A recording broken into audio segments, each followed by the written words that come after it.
Let's go.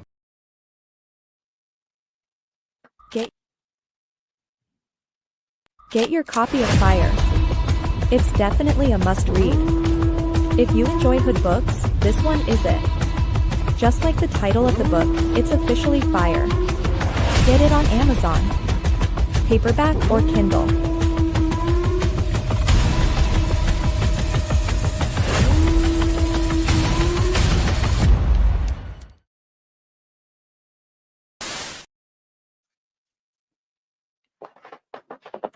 Peace.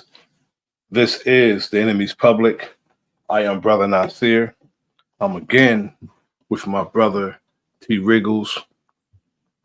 We're going to start a new series called How About Some Hardcore, where we play some hardcore hip hop and we go over the lyrics, the wordplay, the cadence, the production, the concept of song.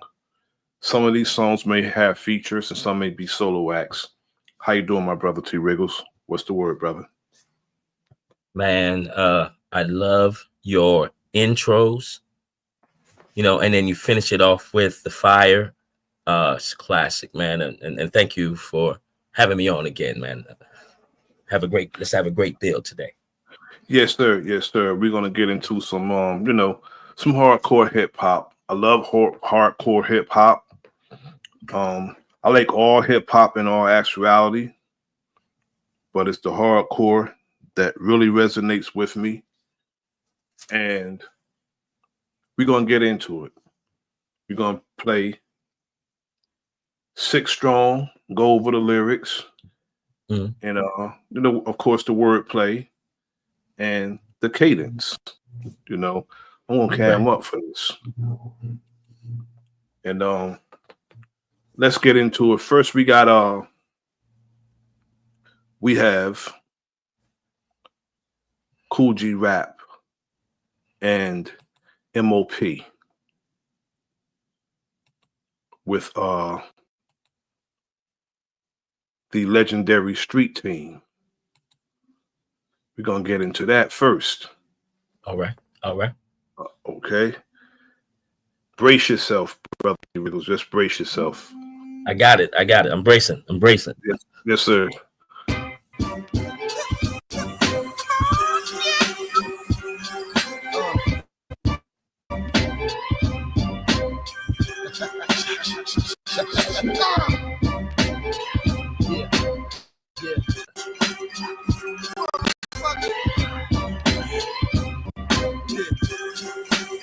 Hey yo, we bringing you the international vibe live from Brownsville, where we juggle and struggle to survive. We grind from 12 to 12, steaming in the jet on the bottom bodega with the hammer steaming. Flame forgiven for a thing.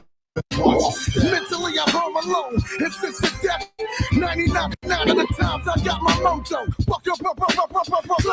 Hey yo, I bring sorrow. You won't make it to tomorrow. Flames spit from the nozzle, pop one up in your furrow. Street team, East Coast up, top. We don't put posters up. We post up. I'm a front line, nigga. You don't want mine, nigga. Play tough, and I fuck your shape up. You have a wheelchair chauffeur with your arms and slings. Did you hear that bar, brother? He said, we don't put posters up, we post up. Heard That's that. hard. Heard That's that. hard. Front line, nigga, don't want mine, nigga, play tough. And I fuck your shape up. A wheelchair chauffeur with your arms and swings. Both legs numb, arms and tangs. It's the legendary street team. Cookie rap back, cause he won't match. Billy Dance. Oh, damn. That's how we went in the ghetto. Spit fire from the heavy metal. Where you at? It's the legendary street team. Cookie rap back, cause he won't match. Billy Dance. Oh, damn. That's how we do it in the ghetto. Spit fire Energy. from the heavy metal. Hey, yo, my attribution life, never too nice. For 2 strikes, you lose life. Hit for blue ice, dead over 2 dice. My egg body chips, body shit. Shotties click on you, stick you like poly grip. One fall for your body rip. Niggas laying they lobby shit. Keep back on my gun, it's like a cutty flick. Gotti shit, mothers and hotties hit. We stash cash, selling dope. Cops on the rooftop, we telescoping. They trying to bust your melon open gates of heaven. Close. Hell is open, shells are smoking.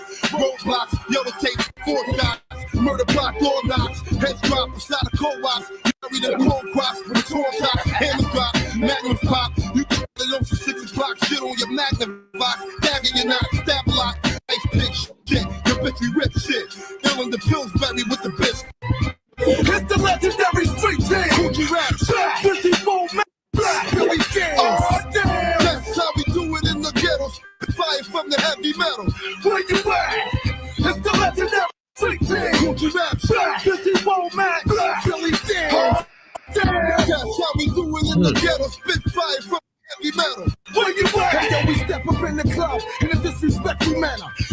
Through the crowd waving the MOP banner. Keep dressed up on top. Who am I? William Dane. You don't want to know the man. Soldier, once and never overlooked. In possession of eternal life is it's been written in the books. Embedded in the streets. Push, stop, and bumped out of teeth. I'm from a place where cats look conspicuous to all. There's Roy P. Noise sticking to his arms. Catch you at a big phone, kicking it to moms. Lift your face off like Nicholas and shit. Wave your black partner. Put a hole where you think at. Bang! A hole in your mink hat. Brownville motherfucker is so strong. Put that ass in a 3-piece suit with no shoes. It's the legendary street team. Coochie rap, slash, 54. He said, blast you where you think at. Put a hole in your mink hat. That's cold. I missed that one. Oh, damn. That's how we do it in the ghetto. Spit fire for heavy metal. Where you at? It's the legendary street team. Coochie rap, slash, 51 max. Billy Dance. Oh, damn. That's how we do it in the ghetto. Spit fire from the heavy metal. Where you y'all niggas act like y'all full family.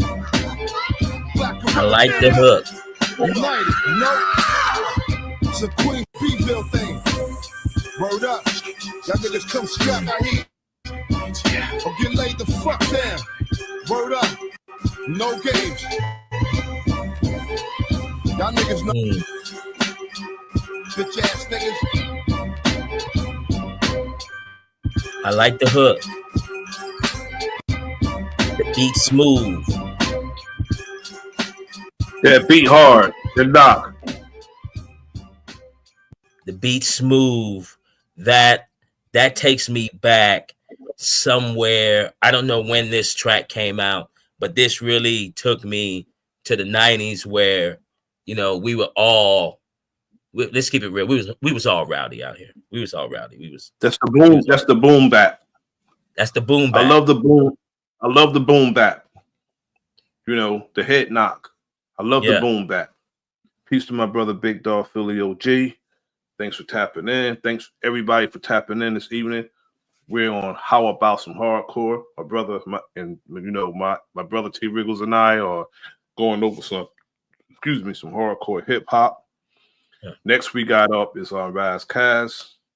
You know, this brother is very lyrical. Very, very lyrical. And if you're not intelligent, it's over your head, brother. It will go right over Raz your head. Kaz, he's a thinking man's MC. He's a thinking man's MC. And if you're not a thinker, if you are not intelligent, what he say you won't get. You just won't get it. Yeah, it seemed like this is where we going. Go ahead, my brother.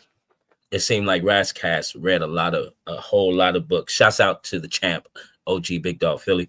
Yeah, Razzcast must have read a lot of books, and there's something, Brother Nasir. I take mental notes with artists, and yes, these Geminis, man. Okay, like it's almost like they're masters of the English language. Like Pac's a Gemini, Eminem's a Gemini. One of the Outkast members is a Gemini. Kanye's a Gemini. And these Geminis, man, there's some more that I can't think of. Kanye's a super Gemini. He's a super Gemini. Yeah. He's a super Gemini. I gotta, when we push everything to the side, when just look at the quality of music, like Kanye's damn near genius, man. Yeah, Kanye is a genius, brother. I mean, Kanye is a genius.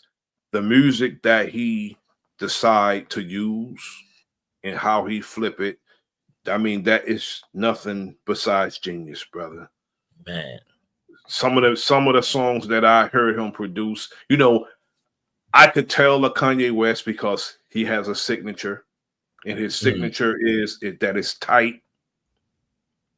He actually used like background vocals of some of the singers that's on the song that he sampled. You can tell, I can tell a Kanye West produced song just by listening to it. I said that's a Kanye West production. Like You Don't Know My Name, Alicia Keys, and New York State of Mind, saying a lot of the Jamie Foxx stuff Kanye West produced, and you can tell like the Twister and some of the stuff that he did, that the Common stuff. I know a Kanye West production because it's always tight and it bounce. Yeah, the brother's good. He's good. He's real good, man. I'm not gonna take anything away from him. You know what I mean?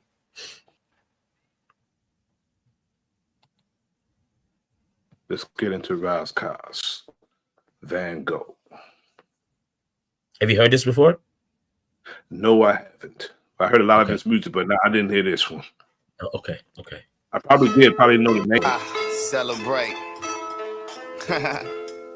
Yeah. Vita Brevis, art's longer. Life is short, art is long. It's been a long time. I should have left you. Extraterrestrial poet. My pen broke is grotesque. Rugged nigga, abrasive to any faux flesh. So let's paint 1,000 words worth the picture. Panoramic though, more esoteric than hieroglyphs and scriptures and chemical mixtures. Spit yours, not just kick words. Spit words when we joust from the mouth, dog.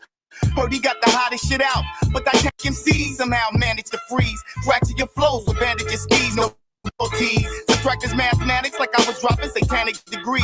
Long no free Chico, still eating pussy at the Nico. I'm screaming power to the people. Most times genius is misunderstood, but understand.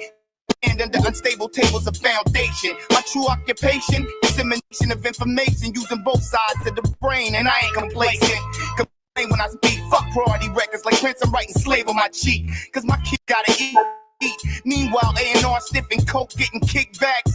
Fuck that. My written's like Christ with a cross on his back. I breathe a total black experience on the track. What used to be hot was what an MC said. Now pop don't respect you unless you platinum or dead. I'm Van Gogh.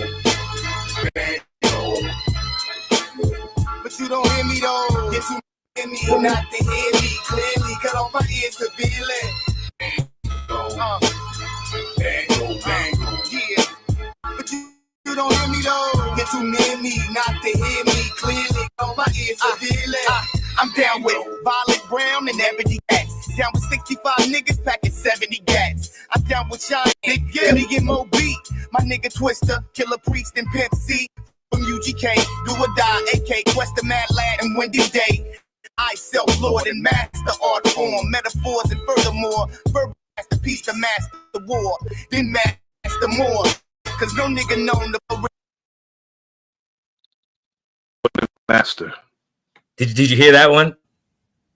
I am self-lord master. Yes. Yeah. I self, yeah. Islam. Yeah, facts.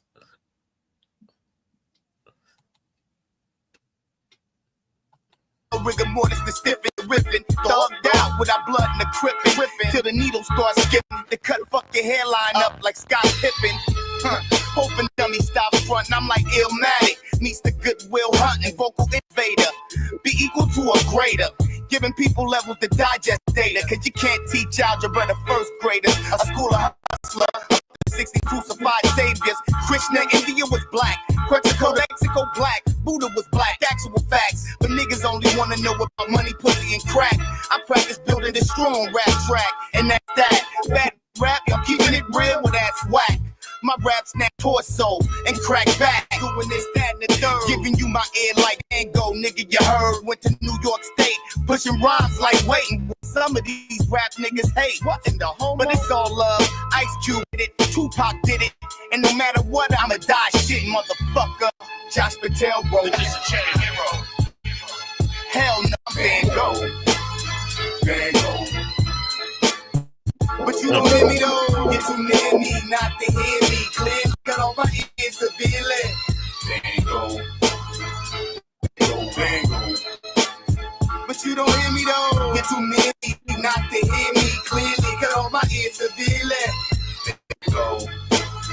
Van Gogh. Yeah. Cause really though, how I'm supposed to really blow when you drop an album every 2 years and only shoot one video.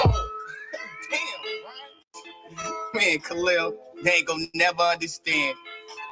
But don't trip, these labels, these magazines, radio, video shows, they just as groupie as the groupies. They just as guilty as the artists for not keeping this shit true. But hey, you gotta love it to leave it alone. And I still love this old hip shit. So just respect it when I get my championship ring.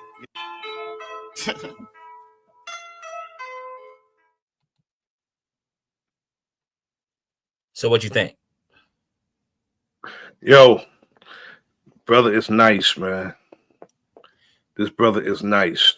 He's got I like how he slipped the Islam in there and the names that he dropped, because much love to Pimp C for sure. No, he one of the realest. Pimp C was one of the realest MCs ever to grab a mic. Pimp C, one of the realest. And outside of the art form, he was just a real dude for what he stood for. Right. Peace to Brother Hurricane. Thanks for tapping in. I like what Pimp C stood for. He stood on manhood. Brothers conducted themselves as men. That's to be respected by them. But this brother, Ras Cos is real. Like I said, I never heard this before, this particular song before, but he's, again, I say he's lyrical, very lyrical. And you have to really listen to, he's a rewind type. Oh, most definitely. Most definitely. Rewind. You know what I'm saying? Because he's a thinking MC. Not real bright. Real bright. Yeah. I mean, and he's his cadence, he's an in the pocket rapper too, as far as being on the beat. What's that mean? In the pocket? I never heard of that. In the pocket, he's on the beat. In the pocket, like a drummer is. In the pocket with staying on the rhythm. He's an in the pocket C2.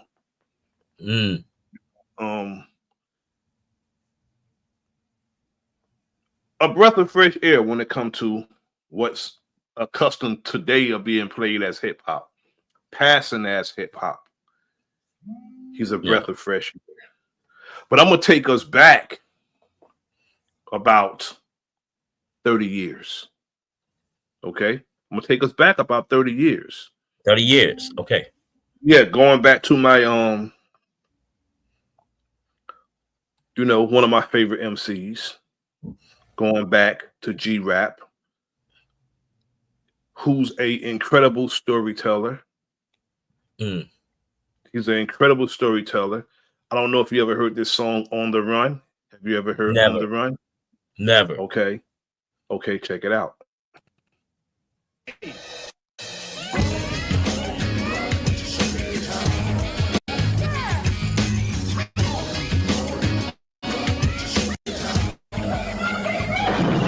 I got a job with the Mark G's, doing some pickups, deliveries, and transport keys.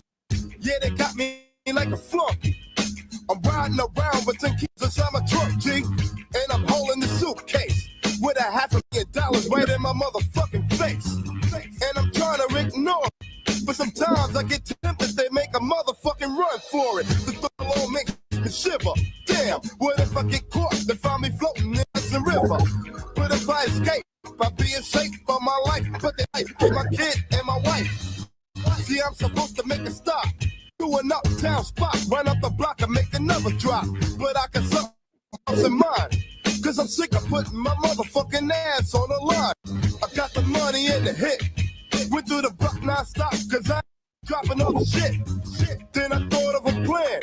So I went to my house and got my girl and my little man. Come on, bitch, pack your shit, get ready. Damn, why your face all sweaty? Just hurry up and get your shit. I'm a dead man, bitch, understand? Split. I switched the locks on the door. Started packing like I was going on a motherfucking world tour. Grab my bags and my gun. Come on, we gotta go. I'm on a motherfucking run.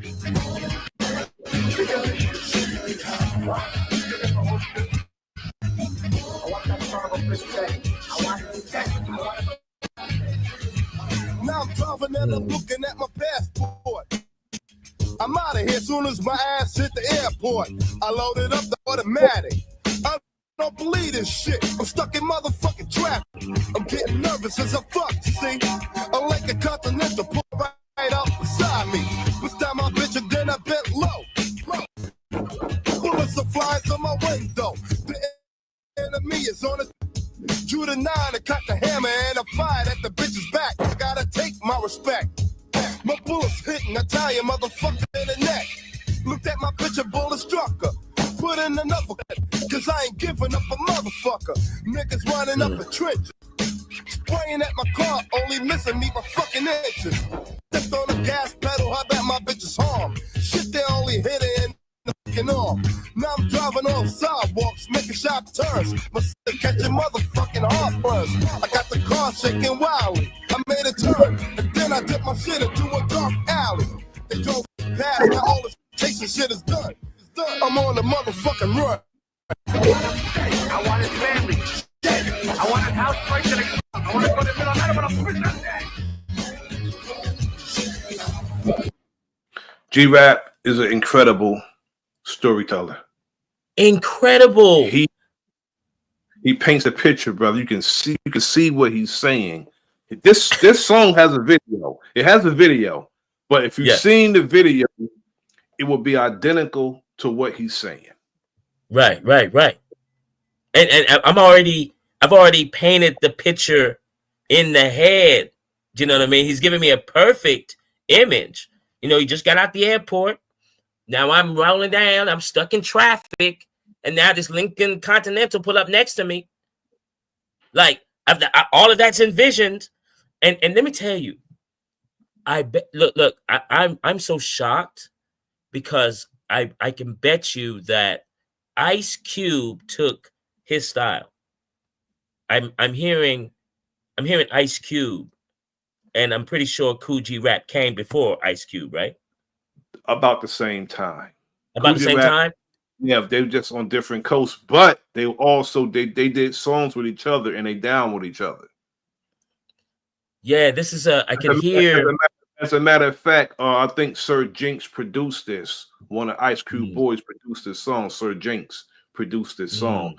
You know, Sir Jinx did quite a few songs on this album here. You know, both of them came out about the same time and different coasts, but they linked up. They on a lot of songs with each other. Yeah, I'm hearing the same. I'm getting this vibe, you know, with how he finishes off his words. How Coogee Rap just finished off a couple of words. I was just like, wait a minute. That Ice Cube does that.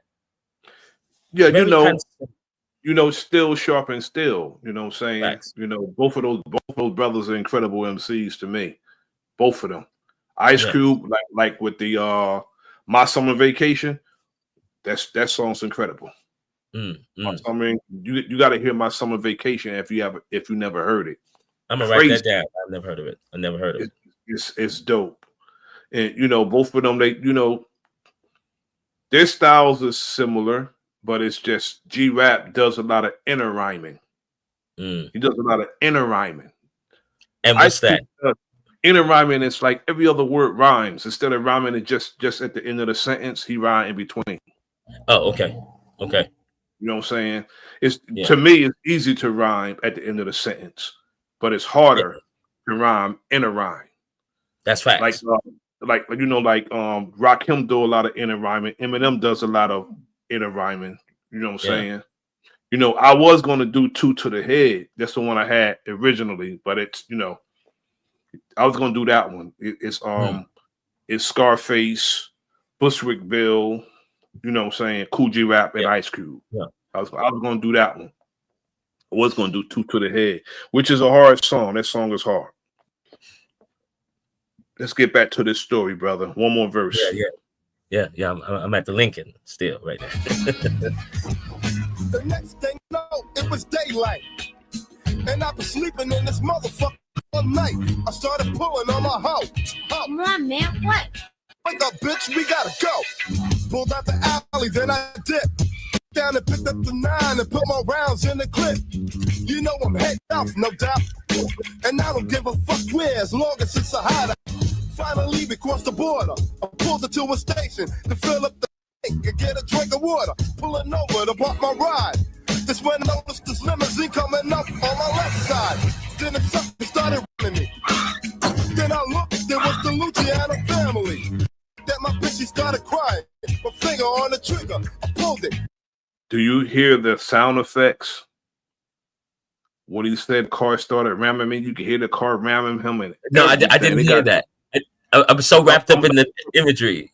I'm gonna run it back. Run it back. On my left side, then sucker started ramming me. Then I looked, there was the Luciano family. Looked at my bitch, she started crying. My finger on the trigger, I pulled it. Bullets started flying. Now I'm hitting all them bastards. I'm dropping them fast, splashing blood on niggas' asses. Then I finally done it. I took them all out, but I caught one in the skull. Now I'm looking for survivors. So I ran up on the side of the car and hit the driver. And then I laid low.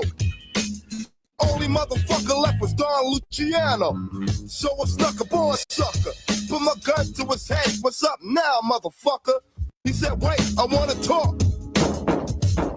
I put his on the sidewalk. Another life I had to waste. He fell on his back and then I spit right in his guinea face. He saw the barrel of the devil. It was good. Now I'm no longer on the motherfucking run. People tonight, people are gone. Yours to the hospital, you send one of his to the morgue.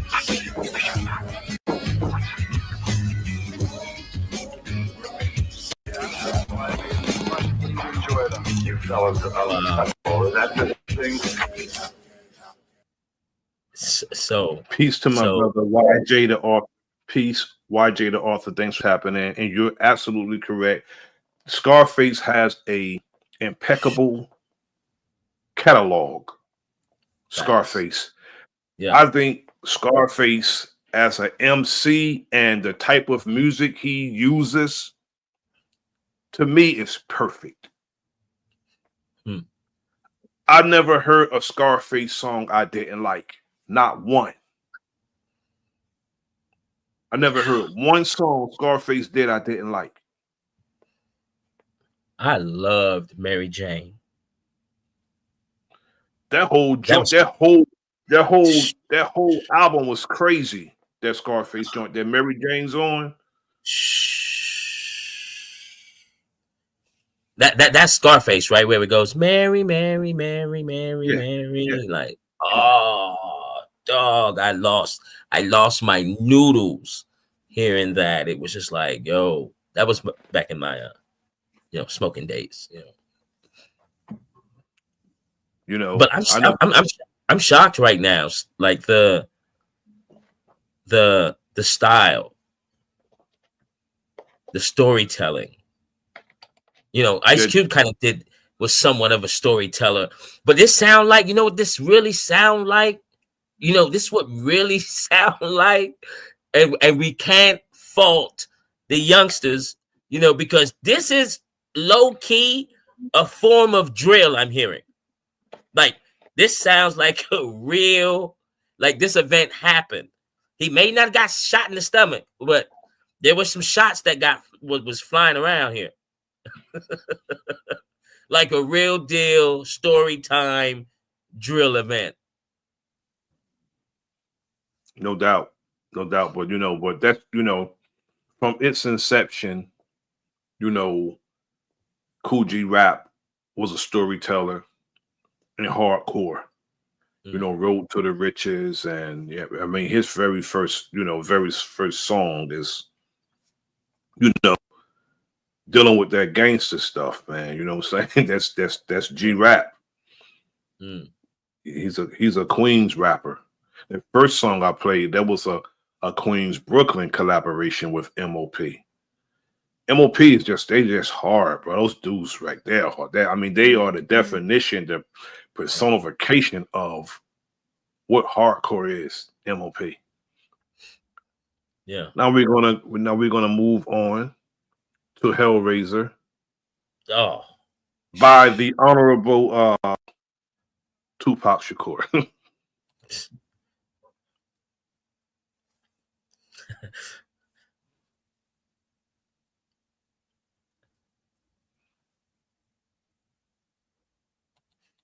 Yeah, this was like, Tupac was a lot of my workout, college football, music. Whenever I wanted to just go kind of crazy, we got to have the Pac cracking. Major. Hell motherfucking yeah. This one goes out to my nigga Mike Cooley. Born ducking, heartless and mean, mugging at 16 on the scene, watching fiends bugging, kicking up with the older G's, soaking up the game that was told to me. I ain't ever touched a gap that I couldn't shoot. I learned not to trust a bitch from the prostitutes when taught lessons. A young nigga asking questions while other suckers was guessing. Was gangster sexing. Elementary wasn't meant for me. Cake body, I'm headed for the penitentiary and cut the class in the fucking blasting. Like mad shit, bombing through the overpass laughing. While these other motherfuckers try to figure out. No doubt, they jealous of the niggas cloud. Tell me, oh, can you feel me? I keep my finger on the trigger cause some niggas trying to kill me. And mama raised the Hellraiser. Every day getting paid police. My pager, straight stressing. A fugitive marker pacing is under wanted for investigation. And even though I'm off for death, I'm gonna fuck till I lose my breath. Motherfuckers, every time I see the paper, see my picture. When the niggas getting richer, they come to get ya. It's like a motherfucking trap. And they wonder why it's hard being black. Dear Lord, can feel me. Major, mama raised the Hellraiser. Stress getting major, Lord be my savior. Mama raised the Hellraiser. Stress getting major, Lord be my savior. Mama raised the Hellraiser. Stress getting major, Lord be my savior. Mama raised the Hellraiser. Stress getting major, Lord my savior. Mama raised the Hellraiser. Lord, can you feel it? Stress getting major.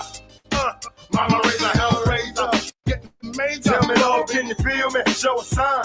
Then they're running out of time. Everybody's done. Mama raised the Hellraiser. I can't figure. Let the police beat down niggas. I'm starting to think all the rich in the world say while the poor babies rusting in the early graves. God comes to the youth. Ain't nothing else to do but have faith in you. I live like a thug. Hope you understand. Forgive me for my mistakes. I gotta play my hand. And my hands on the 16 shot. Semi-automatic. Crooked eye killing block. Tell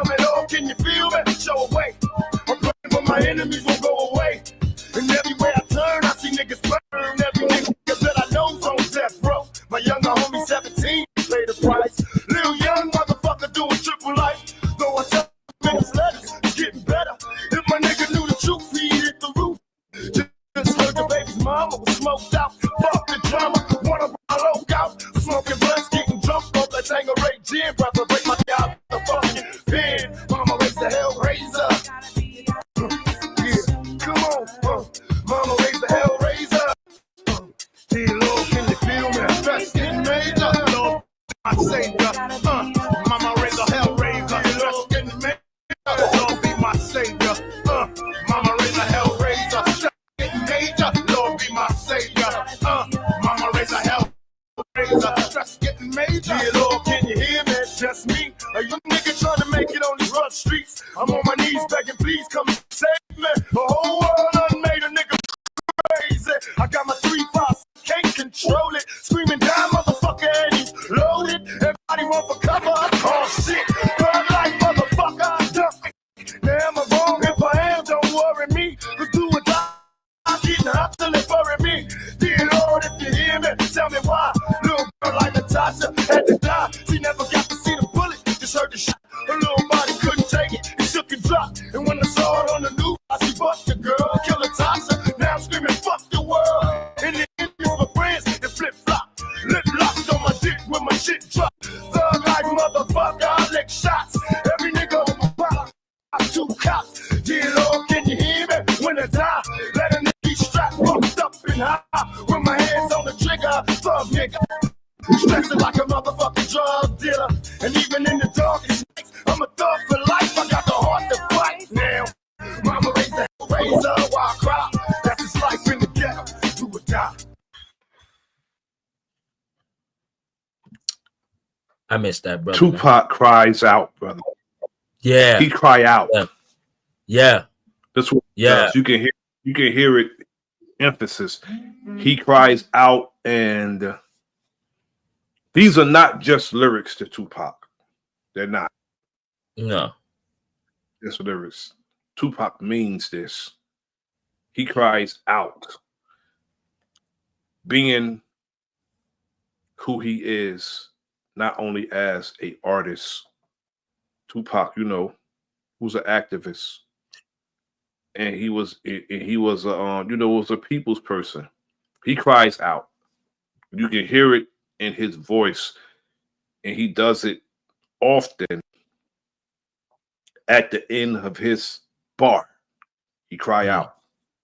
Yeah. That's why I take out of what he does as a lyricist. He cry out. And he really asks provocative questions. Not only provocative, he asks simple, pertinent questions. Pertinent, like that's the best way to put it.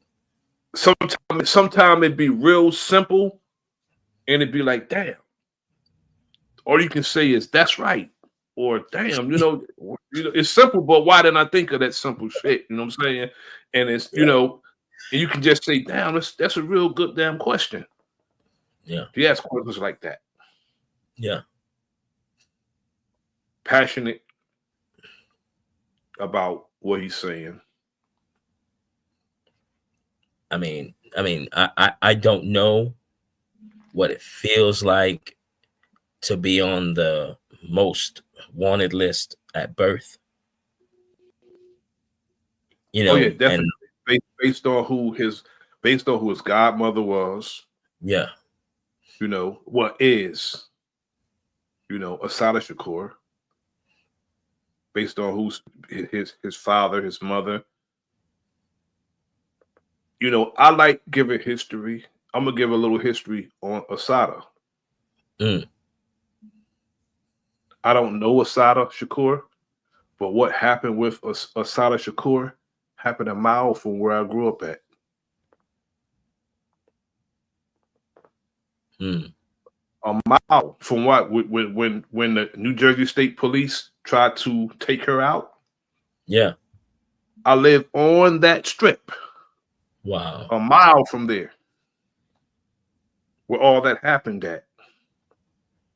Like, how old was you then? Well, how old was you then, probably, roughly? I was a little boy. It happened in the 70s. I was born in the 60s. It happened in the 70s. Yeah. But I remember when they broke her out. I remember that clearly when they broke her out. Wow. The prison is now called Etna Monahan. It's a woman's prison. Back then was Clinton Correctional in Clinton, New Jersey. Mm-hmm. It was, now it's called Etna Monahan. It's the same prison where a guy that was, convicted, he's doing life in prison. He went in as a he said, I'm transsexual. So they put him in a cell with two women. He got both of them pregnant. Wow. Yeah, bro. The same prison. We can honestly say that was a smart brother saying that, huh? You see my brother Dominique. Thanks for tapping in. Good to see you. Yeah, much love to you, Dominique, and YJ, the author, and my man Hurricane. Man, good seeing y'all. Yes, sir, my brothers. Good seeing you all. And it happened like a mile from where I grew up at. But now we're going to get into somebody I revere as an MC. All right. He does it. So to me, he does it like it's so easy. He's a god body. Mm-hmm. And the way he MC, his flow, his cadence, his wordplay, he MCs like it's so easy. It's my man from Now Rule. Oh, yeah. Okay. It's my man from Now Rule. Grand Pooba. Oh, yeah. Yeah. He MCs like it's easy.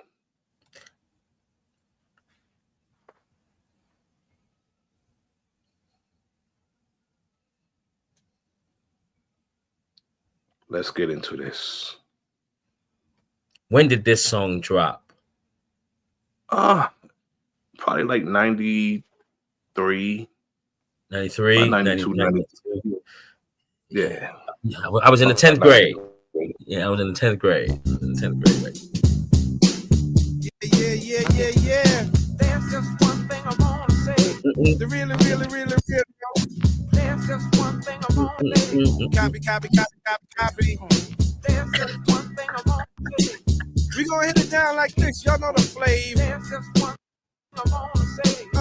Alamo, is you with me? What goes down comes back around again. Stud Doogie, is you with me? I love the way he jump on his feet, yo. I love the way he jump on his feet. The hook. You know the flavor. You know what time is it. Check it out. This how we flow. Here comes the booba, and you know I won't fake. Usually bust records on getting butt naked. Made for the Benzie. Driving the skinsy, pump the tape, grab your dinky with the poo-bah frenzy. Come on, honey, think you try to eject slow downs. What you say once my joint gets erect? Some try to copy, but they just can't sketch it. Some try to follow, but they just can't catch it. The boom, boom, tap, yeah, all of that. Look, I'm living fat, me fall off, there be none of that. See who's doing the flipping. Quick to tell a nigga to zip it, so drink the 40. Ain't got time to sip it. Grand Pooba got body. Kick some of them, some O's, and some yardie. Now, Grand Pooba is doing a lot of inner rhyming. I was about to just say that. I was about to say that. He killing this. He jumped on this beat. He hopped on this beat. He hopped on it. And he's like choking it out. Yeah, I wonder, because, the hook, I wonder who he's talking about, that, what goes around comes back around again. That's a spiritual law, by the way. Do you know what I mean? And for Grand Pooba to display this, the artistry is beyond to me. He's what he, you could take that in a lot of ways, but being that Grand Pooba is God body, he said that. I know he is, but he said it in this song. He is spitting the 120. When he say 360 degrees of knowledge. That's what he's talking about. What goes around comes around. You know, what goes around comes back around again. He's speaking about 60 degrees of knowledge. Knowledge being infinite, because a circle never ends. It just goes around and around. Right. You know what I'm saying? He's speaking. That's what he's talking about. He's talking about 360 degrees of knowledge. Let's get into it. It's Lopez, they come. Second single hum. Don't try to step to this, you know you should plumb. First batter up, but here's the pitch, it's a curve. Second batter up because we're running back. Run that back. This is I found it. I would consider him one of the founding fathers. That's how we flow. What's that? I would consider him like Grand Poobah when he dropped. Like this is hip hop to me. Like this is because I only come probably I don't go further than Run DMC. You know what I mean? This is where you step in, Brother Nasir. He came in after Run and D. Right. But he from way back then though. Remember the party I told you I went to, Mr. Magic birthday party? Yeah. He was there. But he wasn't with Brand Nubian. He was with a group called Master of Ceremony first. Yeah. Before Brand Nubian formed, he was with Master of Ceremony. They did a song. Their hot song was called Sexy. And he had a Jamaican dude that was doing it before Heavy D was doing it. Yeah. Before Heavy D. And Heavy D happened to be there that night too at that party. Heavy D was there too. That night that I seen all these acts. And Mr. I got schooled up with that. I got schooled up by Doggy Diamonds. You know what I mean? Because he highlighted that brother that goes dilly dilly dilly dee. You know what I mean? And I listened to that song probably about 2 weeks ago, and I was just whoa. And that song came out in '86. The one that I'm referring to, that was '86 when we went to that party. It was December of '86. Wall to wall MCs. I mean, they had like everybody there. Like Dougie Fresh was there, Joeski Love, Salt and Pepper, Finesse Sequence. LL Cool J was there. Oh shoot, man, Biz Markie, Kane. I mean, Kane wasn't even out then, but he was there. Yeah. And a whole bunch of I just got a text saying my cousin fighting now. My little cousin, the professional fighter, Najee Lopez. Really? Yeah, my little cousin fighting now. One of my brothers just Brother Kyrie from the Enemy's Public just texted me, let me know that he's fighting. I'll catch it. We don't got much more to go with this. We can just play this and then get that. That's an important thing right there. Yes, sir. You know what I'm saying? Like, how old is he? He's 24. Yeah, he's 24. 24 years old. He's a light heavyweight. He's nice too. He's nice. He's nice. Yeah, he's nice. Ooh. Put him to sleep. He and his brother fight. His brother Hakim Tito Lopez and Najee Lopez. Both of those my little cousins. Wow. Their mother is my cousin. I'm named after their grandfather, which was my mother's brother. Wow. Named after him. Her father. Named after. Yes, see, you got a real deal family. That's no doubt. Like it's real deal. Like no doubt. Both of them pros. One's light heavyweight and one is middleweight. You know they reckon. All I can say, they don't got no L's. That's it. I don't know. I mean, they never lost. That's all I can say. Ooh. One day I'm gonna play his fights. I'm just gonna fire up and play his fights. Yeah. We got to. I'm gonna do that one day. I posted a few of them. They only clips. Because that's how long it lasted. It was a clip. So,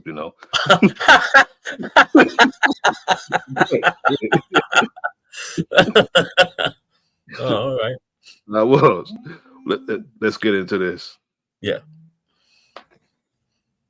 Here comes the boo, but you know I won't fake it. Usually bust records on getting butt naked. Made the Benzie. Drive a nigga skin, pump the tape, grab your naked with the pool bar frenzy. Come on, honey, thing, don't you try to eject slow downs. What you say once my joint direct. Some try to copy, but they just can't sketch it. Some try to follow, but they just can't catch it with the boom, boom, tap, yeah, all of that. Look, I'm living fat, off, there be none of that. See who's the one to flip it. Quick to tell a nigga that. Mr. Drink the 40 cause we ain't got time to sip it. Grand Pooba got body. Kick some of them, some of those, and some yardie. As dope as they come. Second sing or hum. Don't try to step to this, you know you should have slum.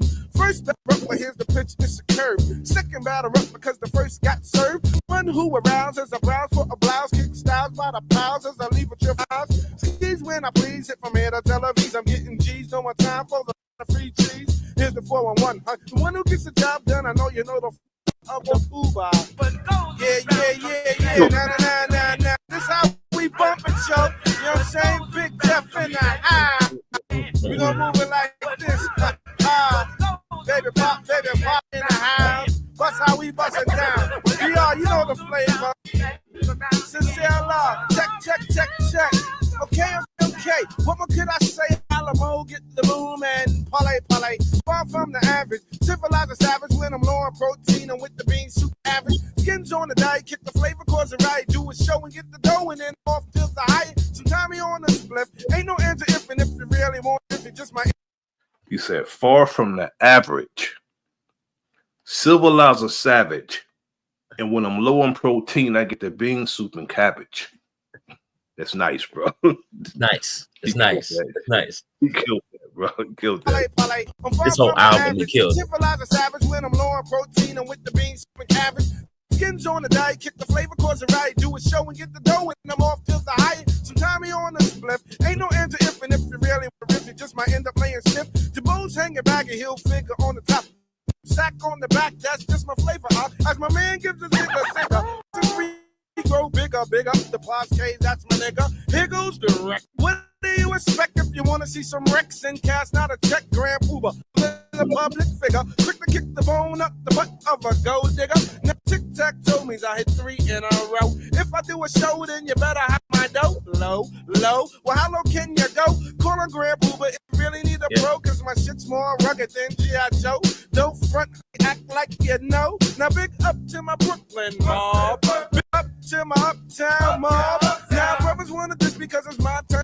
My best advice for the brothers is to sit back and learn. I don't diss nobody to be somebody. I just like to kick the flavor to make the people party. See, all I'm saying is respect to those who try to follow. Sorry I left you. Grand Pooba Stud Doogie in Alamo. So if you ever want the flavor, you know where to go. Now how we go.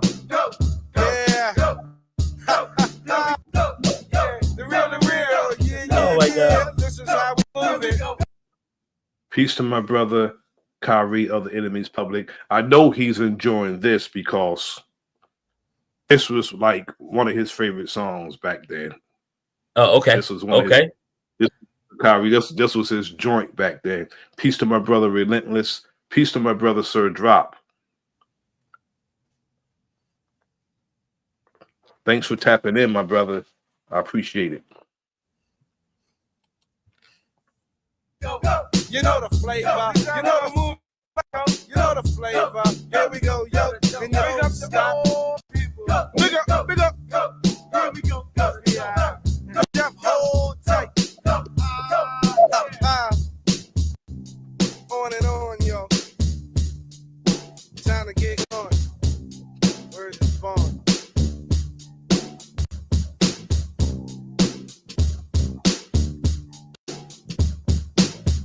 I'm having like nostalgia moments right now. This is it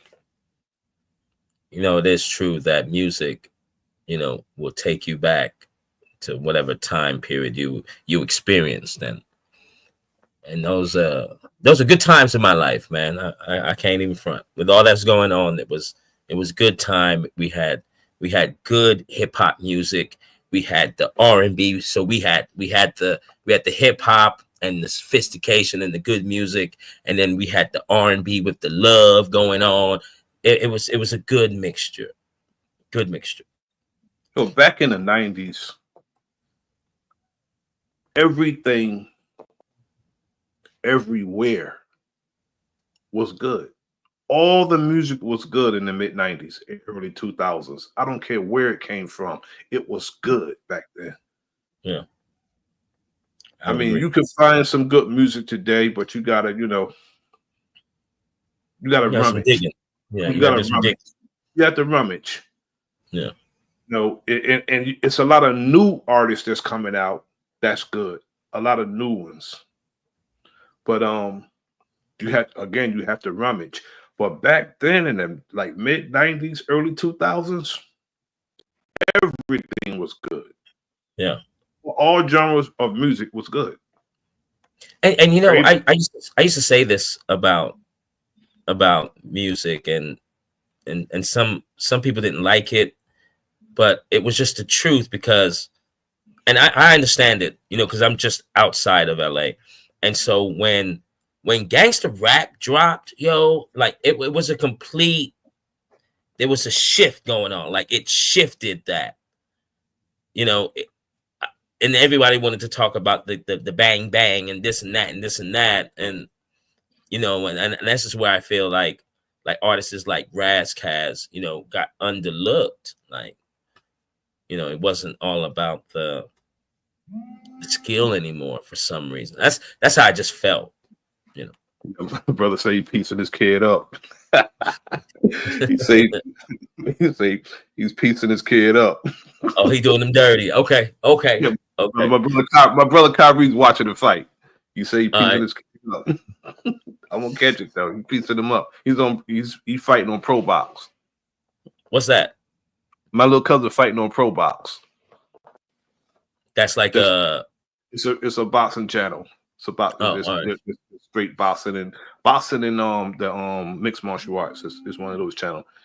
Or just put him down. He just put him down. Yeah, he be clipping him. Only clips. Najee's. You know what? After this, I'm gonna find one of his joints. Najee is serious, man. Najee's serious. Like, is he? How tall is he? About 6'3". Oh, he got one of them reaches. He's big, man. He's big. He's a big dude, man. Big. He's big. Don't tell me he got that Tommy Hearns kind of fighting style. He's bigger than Hearns. He's way bigger than Hearns, because Hearns was welterweight, but he moved like a little man. Put it that way. He moves like a little man. Yeah. We can get into this B.O.B. and then I'm gonna find something and show you a little something. Okay. Of Najee, what my little cousin do. All right.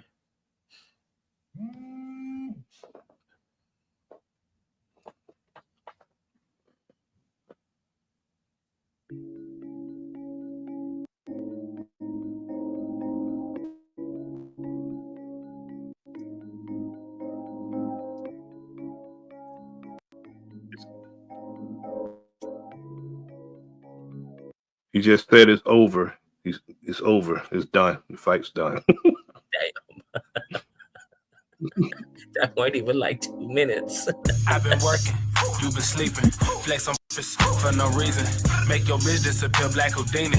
Take the top off like I'm streaking. Compliments feed me, I'm way too conceited. Sharp on ego, I'm way too strategic. Martin Luther, I've been dreaming. Revolution, that's dangerous thinking. Dangerous thinking. Dangerous thinking.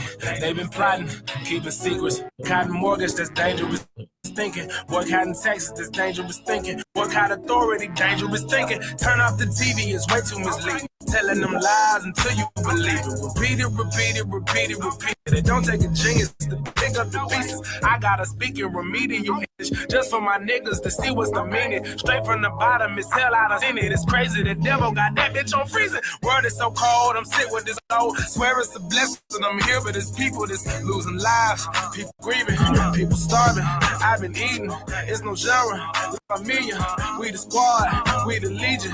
It's the jungle on my I'm beating. Revolution, that's dangerous thinking. Bands. Dangerous thinking.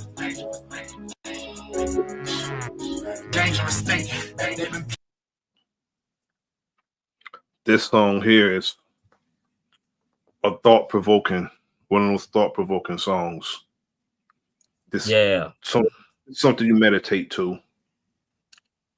One of Yeah, thought this this a headphone song, put it that way. One of those headphone songs. You want to hear nothing but this. yeah, One of yeah. one of And those I type and of I tell you songs. this much. I tell you this much, brother Nasir. This was at a time where, you know, I was learning a lot. You know what I'm saying? You know, listening to you know, these speakers talking. And around this time, it was that, you know, I knew, okay, I can't listen to the mumble rap and all of this. So I needed some substance. Like I needed this thinking type of thing. And I guess I was behind the times with B.O.B. when he dropped his mixtapes. He's got like earth, fire, water, and air. Okay. And it seemed like everything he was talking about, like, this is what I'm thinking. You know what I'm saying? Like this, you know, thinking about revolution, this dangerous thinking. I mean, you know, in some cases it is because our people are not ready. So Right. it's sort of dangerous to think about it because our people are not ready for revolution. We talk a lot. We do a lot of talking, but we're not ready. We're not disciplined. We're not organized.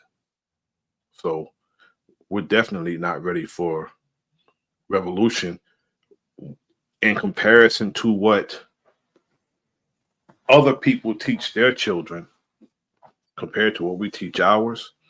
Brother, we will lose bad. We'll lose bad. Yeah. And nobody was. Sorry, go ahead. My bad. Go ahead, my brother. You got it. Like, and nobody was feeling me around during this time, you know, because I'm thinking, you know, when are we gonna start? You know, I'm thinking about all the ways, you know, the non-violent ways. You know, I wasn't thinking violently at this point. You know, I was just thinking, okay, we got to come up with, you know, because brothers was getting gunned down even more now during this time. So it was just like, okay, we need to start having this revolutionary, non-violent talk. You know, and that's what I was feeling. And this is why I listened to this thing for like 2 years straight. I see it like this: if you stay ready, you don't have to get ready. An ounce of prevention is worth a pound of cure. That's hey. You know what I'm saying? An ounce of prevention is worth a pound of cure. So I'd rather have that ounce of prevention and be ready so I don't have to get ready. And I see it like this.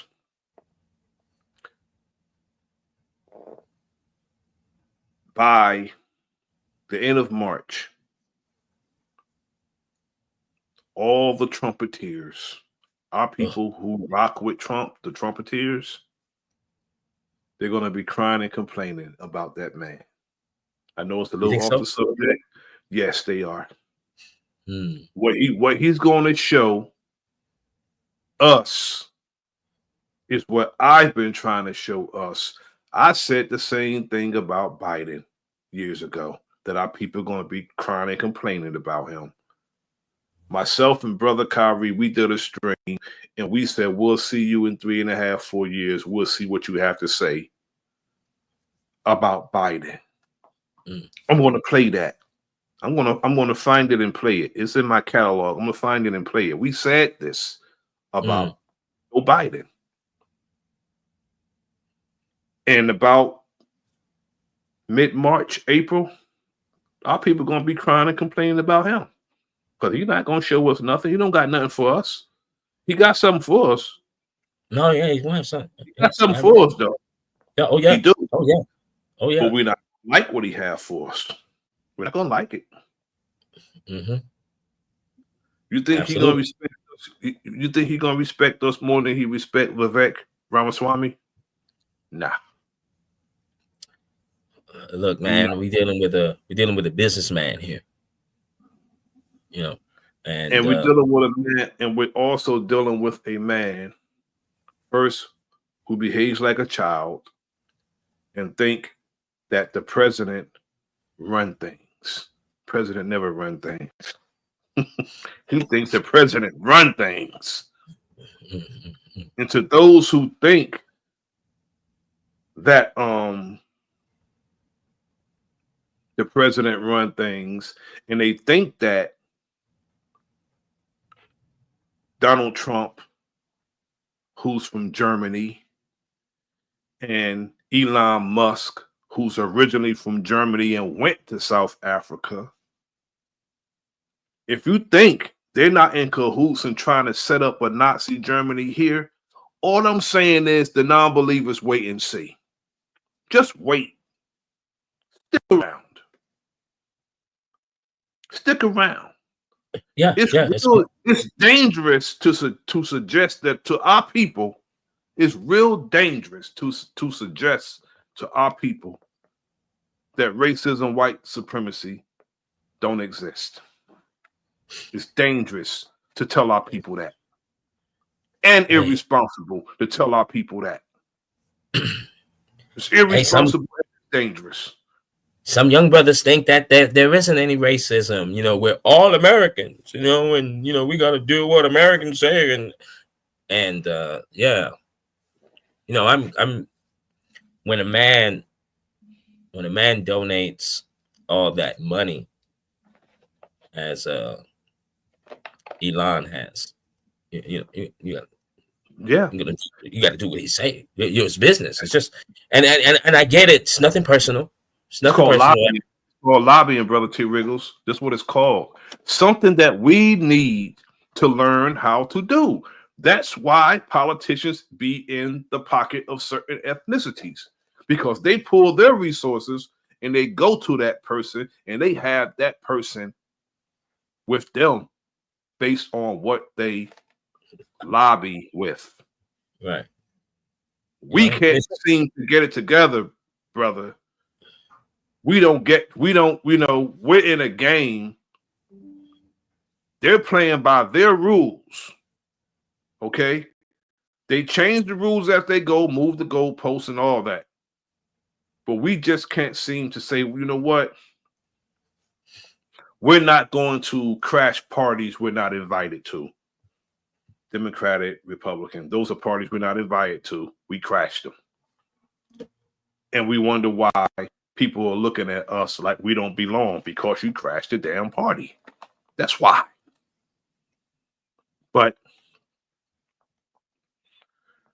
we need to have people saying, what are they going to do to get our support as a people? As a people, a collective. Yeah. But we fall for the sweet talk like a little teenage girl who never was paid attention to, and somebody sweet talk her, and we laugh and we giggle because we were damn sweet talk. That's how we act as a damn people. Yeah. I mean, hey. That's how we act. Hey, and I'm very interested too, let's see what's going to happen. He's going to be turned up in a minute. So I'm very curious, so. Yeah, all I'm saying is it's going to be an ill next 3.5 years. It's going to be ill. It's going to be ill, or something happens, right? That will force, like we would have no choice, And I said this before. I was about to go there, but you got it, brother. Take it there. And this force it's going to force us. The only time I've really seen unification, and I don't like saying this, but it's just the truth. When I was in county jail, and the reason for that was you know, the reason why we banded up, because, you know, our backs were against the wall. So we were like forced. You can't go to the Mexicans. You can't go over there to the Aryans. You can't, you know, you have to come to us. You know, and it was you know, that we held it down. But it was, you know, when I got out, you know, thank God it was only like 3-4 days, you know, and coming out of that Twin Tower building in downtown, that thing's monstrous. Okay? That thing's monstrous. And coming out and then seeing all the brothers out, that's why you act. This is why you act the way you act, because you think your back is not against the wall. You know, so we're gonna be forced to do this. So it's a good thing. It is, and it was told to us by Messenger Muhammad that we will be forced to do for self, because our enemy is not going to have anything for us, and they are tired of us. That's why they trying to import them some new niggas, and we don't even realize that's what it's all about. I We mean, don't bringing realize in about 14 million. This Bro.Nasir, 14 million migrants, whatever you want to call it. I just threw my hands up like, oh, you need a. It was so obvious right there. Like, you need the workforce, huh? You need the workforce, and you need some people to do your dirty works. Oh, I get it. Well, our people need to learn that our hands will be forced. You know, either we are going to squad up or we're going to get mopped up. That's it. I think we'll do well. I think we, you know, I do have this optimistic feeling about everyone. Even though, you know, even the brothers, all the brothers, sisters, even the other colors, you know, are going to be like, hey, we don't ride like that. But, you know, I think we'll have something beautiful happening. I see it like this. Every time we came together and fought, we won. We just, every time we did, we won. We just need to, when we come together, we need to stay together and not think that, you know, that we have, you know, overcame until the last of whoever would be our enemy is no longer among us. When I say kill our enemy, it don't necessarily mean kill them physically. Kill a mindset also. Yeah. And we got a whole lot of domestic, you know, enemies also. Foreign and domestic, we gotta kill our enemies. Foreign and domestic. And we all, you know, it could be the mindset, because everything's a thought first. So if we're not thinking that we should be together, you know, acting on the behalf of our people, we are serving to our own detriment, and we're enemy to ourselves. A lot of us, we have perception, but our perception is not reality. We look at things on how people paint it to us, but it don't be the reality of what it is or what it really is. Our people have problems. We have a lot of problems as a people. We do. But they got something for us, and we're not going to like it. And if we were how we should be, that's the thing that gets me. If we were how we should be, it wouldn't matter who's in that office. That's that part. It wouldn't. It wouldn't matter who's in that office. But we worried about that. You know, we worried about our enemies infighting. And when your enemies are infighting, you're supposed to let them destroy each other. Step back and let them destroy each other. You don't get in that. And we always get in it. When they going at each other, we choose a side because somebody told us we got to. No, you don't. You don't get in that. You let them destroy each other. If I can give them the weapons to tell them to march 10 spaces and turn and shoot, I'll give it to both of them or my enemies. Yeah. You don't get in that. You allow them to destroy each other. It's like, somebody kidnapped and in the got you in the basement and they start fighting. You get between them. No, it's your chance to escape. Let them fight. Let them fight. And I tell you like this. Brother Nasir. I saw one of the worst videos I've ever seen. Right, where it was a young lady, and I guess she was just fed up, I guess, and she said that this is what she said. She says, I need all you young brothers, everyone march up to the White House, get your semis, get your extended clips, and look at what she said. Take out the White House and everybody in it, and Donald Trump. And I couldn't believe what I was hearing. That's a fool telling our people to do that. I was just like, what are you talking about? That's a fool telling our people to do that. That's a fool. I couldn't believe it. And she was young. Don't listen to nobody.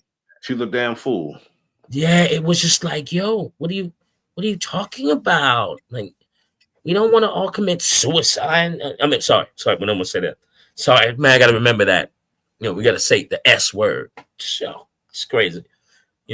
That's beyond marching into a burning house. That would be absolutely foolish. Yeah. That's irresponsible. Like I said earlier, telling our people that white supremacy, racism, white supremacy don't exist is irresponsible. Yes. Right. And it's foolish. Telling our people to go march up to a government building is stupid. Yeah, and air it out. Like, no, you're already giving up. It's stupid. That's stupid. Because first,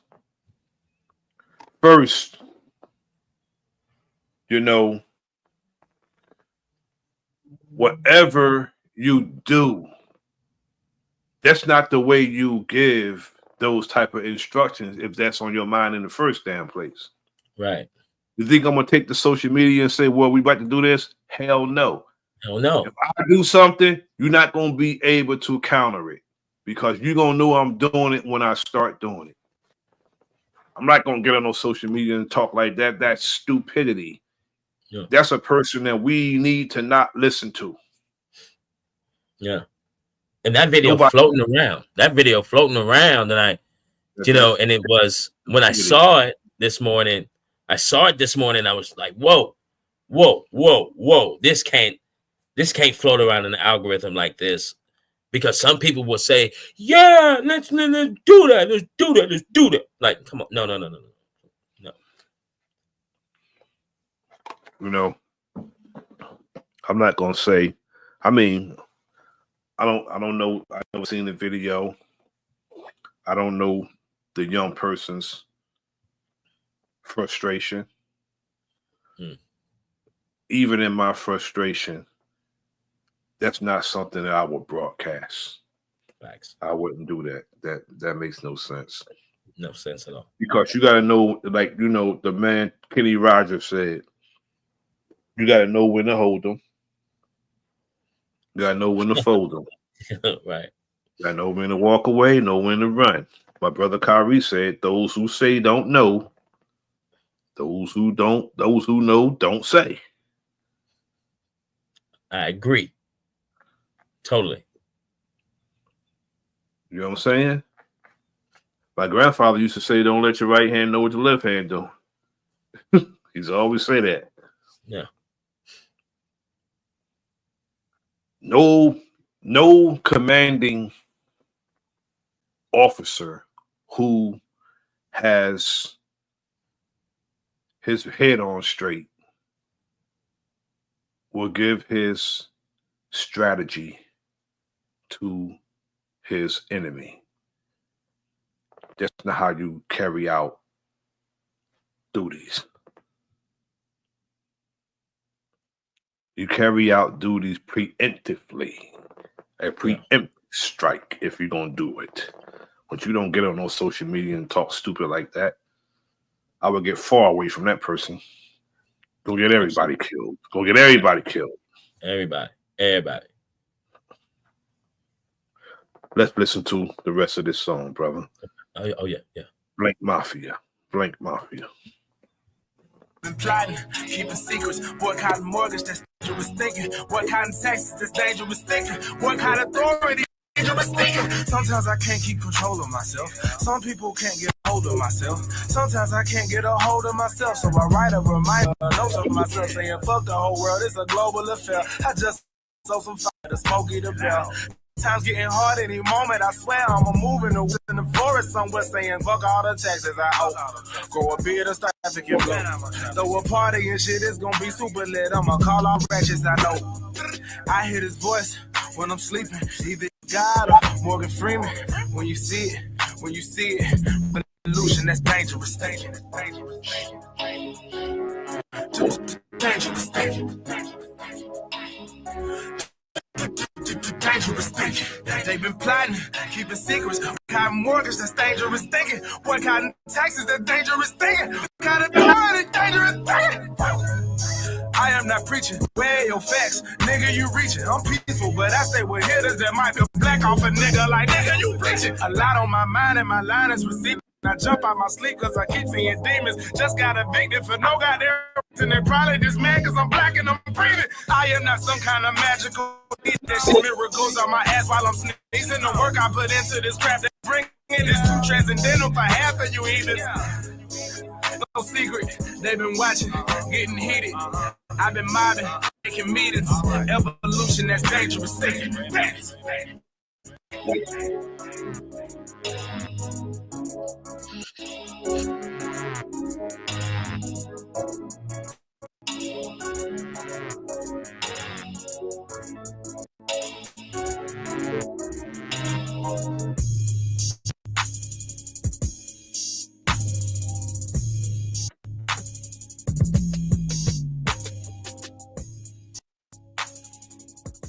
There's a lot of hi-hats on drum programmer.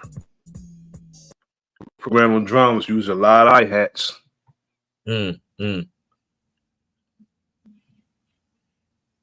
Good song though. Real good song. It's not bad. I mean, I like his conscious thinking, because I guess this is a time period where, you know, I guess B.O.B. went mainstream, and then now, you know, he said something about flat Earth and got ridiculed, and now this comes into play. You feel me? Because I guess he's starting to learn more. You know, once you get this truth, you feel me? You want to talk about this thing here. And so I think this is what happens, you know, when artists get a little bit more conscious of the things that they say and do. Yeah, and artists who come into some new information really should study. Yeah. They should study and not just get the newfound information or the knowledge of this new information. Peace to my Jersey brethren, Warfare K. Salute to you. We should get the best part of the information, which is the understanding. Because when you don't understand what resonates with you, even if the information that you're giving, you're sharing is the truth, it may be that person that you're talking to that does this. Okay? Mm-hmm. If you don't understand, you can't give the person that you're speaking to the understanding. You can't if you don't understand. Right. So now you got two people who don't understand, because you're talking and passing off in the information, and if somebody questioned and asked you to explain it because you don't understand it yourself. You can't offer no explanation. And what you get is what happened with Lord Jamar. That's what you get. Funny you mentioned that That's name. what you get. When you get into something that you don't understand and you're out here running your mouth, you don't have an understanding of yourself and not debate ready. Okay? You're not debate ready, but you're debating somebody. That makes no sense. Yeah. Now, he embarrassed himself and he's mad about it, and he's mad at everybody who was there. When he chose to get in the ring with that man to debate him. I don't care how much something resonates with you. Unless you have a clear understanding and you sharpen your sword, you shouldn't be debating. You got to sharpen your sword first. I never knew Lord Jamar is a debate type of dude. You know, seems like oh, go ahead. I say it like this. This is what happened when you let go of teachings. Okay? He knows the 120. He knows the problem book. He knows the teachings of the most honorable Elijah Muhammad. And he's going against that now, and he's being ridiculed and embarrassed. He knows the teachings. He knows the teachings. I guarantee you, if he was debating him with the 120, any of those 5% lessons, he'll smoke him. Lord Jamar would smoke him on that. But no, you're going against that. So whatever happens with you, going to happen with you. Why? Because it says in our prayer, the path that thou hast bestowed favors, not the path of those who thy wrath is brought down, nor those who go astray after hearing thy teachings. He went astray after hearing thy teachings. So that wrath gonna come down on him. Period. It's gonna come down on him. Yeah. And our lesson said, could a devil fool a Muslim? And the answer to that question is no, not nowadays. But one fooled him. It made him look like a fool too. Yeah, I especially with, you know, I don't know Lord Jamar, you know, but I think this is the 5th time listening to him ever. And the cussing, like I know you got vocab somewhere. You seem like an intelligent brother. I know you're part of something. And so, you know, the way that you know, just the cussing part and letting someone get under your skin like that, I was totally confused by it. But he really sounded like Lord Jamar sounded like an idiot. He got embarrassed because a more intelligent man, you know, who knew his, you know, information better than he did. And he ridiculed everything the man said. And what he did is resort to threaten the man. He threatened the man and started using all types of vulgarities. Yeah. That's what he was doing. He was using all types of vulgarities to replace or to make up for not having no information. Yeah. It was as if he never learned any of the lessons. Yeah, it was kind of sad. He didn't look like one of the gods. I'm gonna tell you that much. He didn't. No, he didn't. He didn't at all. You know, and then for me, especially when, you know, You know, I would consider myself somewhat civil. So right when somebody gets the name calling or saying this or saying that, it's got nothing to do with anything. No, man, like that. Irrelevant, brother. You lose me when people do that. He was saying things that were totally irrelevant, calling a man names, and you know, just sounding like he ran out of intelligent argument, so he resorted to how he was behaving. A lot what he said was uncalled for. He's not debate ready. Now, I don't know if it happened, but I know the bro Sanchez would tear this dude up. Tear him up with that. Most def. You know, I don't rock with none of that, but when it comes to the debate part, Sanchez will tear him up.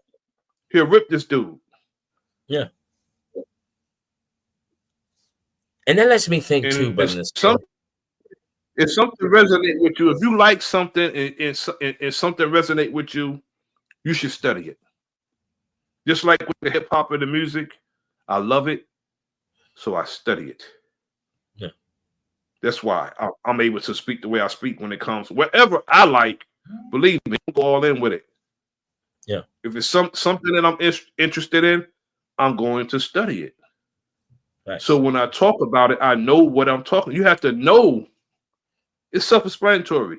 When somebody say, "Well, you don't know what you're talking about," you have to know what you're talking about, and it's better that you not only know what you're talking about, understand it also. Yeah. Yeah, especially like for me, when it comes down to football coaching, I know that I've mastered that. After 28, 20-something years, I've mastered that. I know exactly what I'm talking about. Some people might disagree with that. That's fine. But, you know, I've mastered that thing, you know, and so I make sure that even when I'm having conversations, you know, because I appreciate the brothers in the 60s when they would have their debate type of forums. And their debate forum, you know, they'll sit around the table, you know, every time, and then they're smoking cigarettes, they got their drink right there. But the respect level with their debates back in the day was so respectful, and they would disagree, you know, with sometimes whoever said, but that type of like conversations, you know, you've got to know what you're talking about. And if not, then you don't have to say anything. And there's nothing wrong with not knowing. And there are a lot of the brothers, you know, that age, they argue in the best of manner. There's nothing wrong with arguing. Argue in the best of manner. There's a difference between arguing and being disrespectful. Argue only means that you voice your point and I voice mine. That's argue. That's an argument. You know what I'm saying? You don't when a prosecuting attorney and a defense attorney presenting their case, they are arguing. Yeah. You know what I'm saying? But they have to argue in the best of manner, being civil. You don't have to resort to vulgarities because you're arguing. Argue in the best of manner. Be a civilized person. The duty of a civilized man is to teach the uncivilized. Yeah.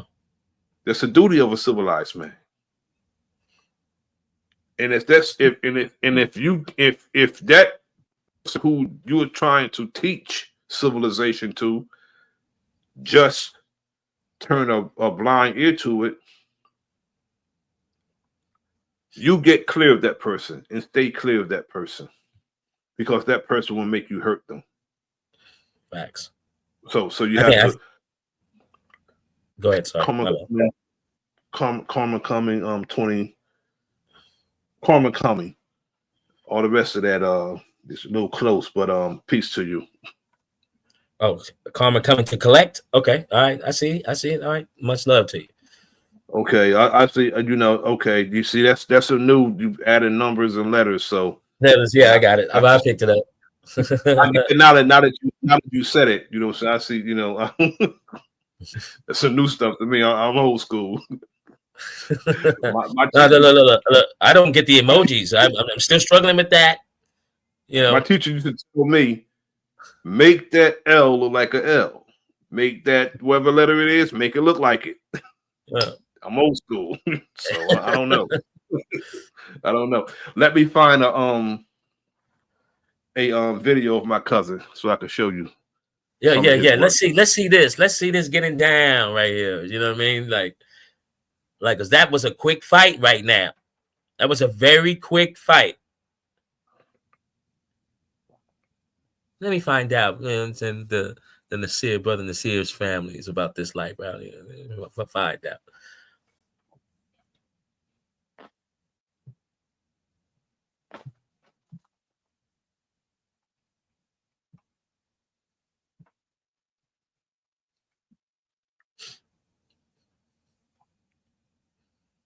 Oh, this fight happened just 27 minutes ago. We'll watch this one. Wow. We'll watch this one.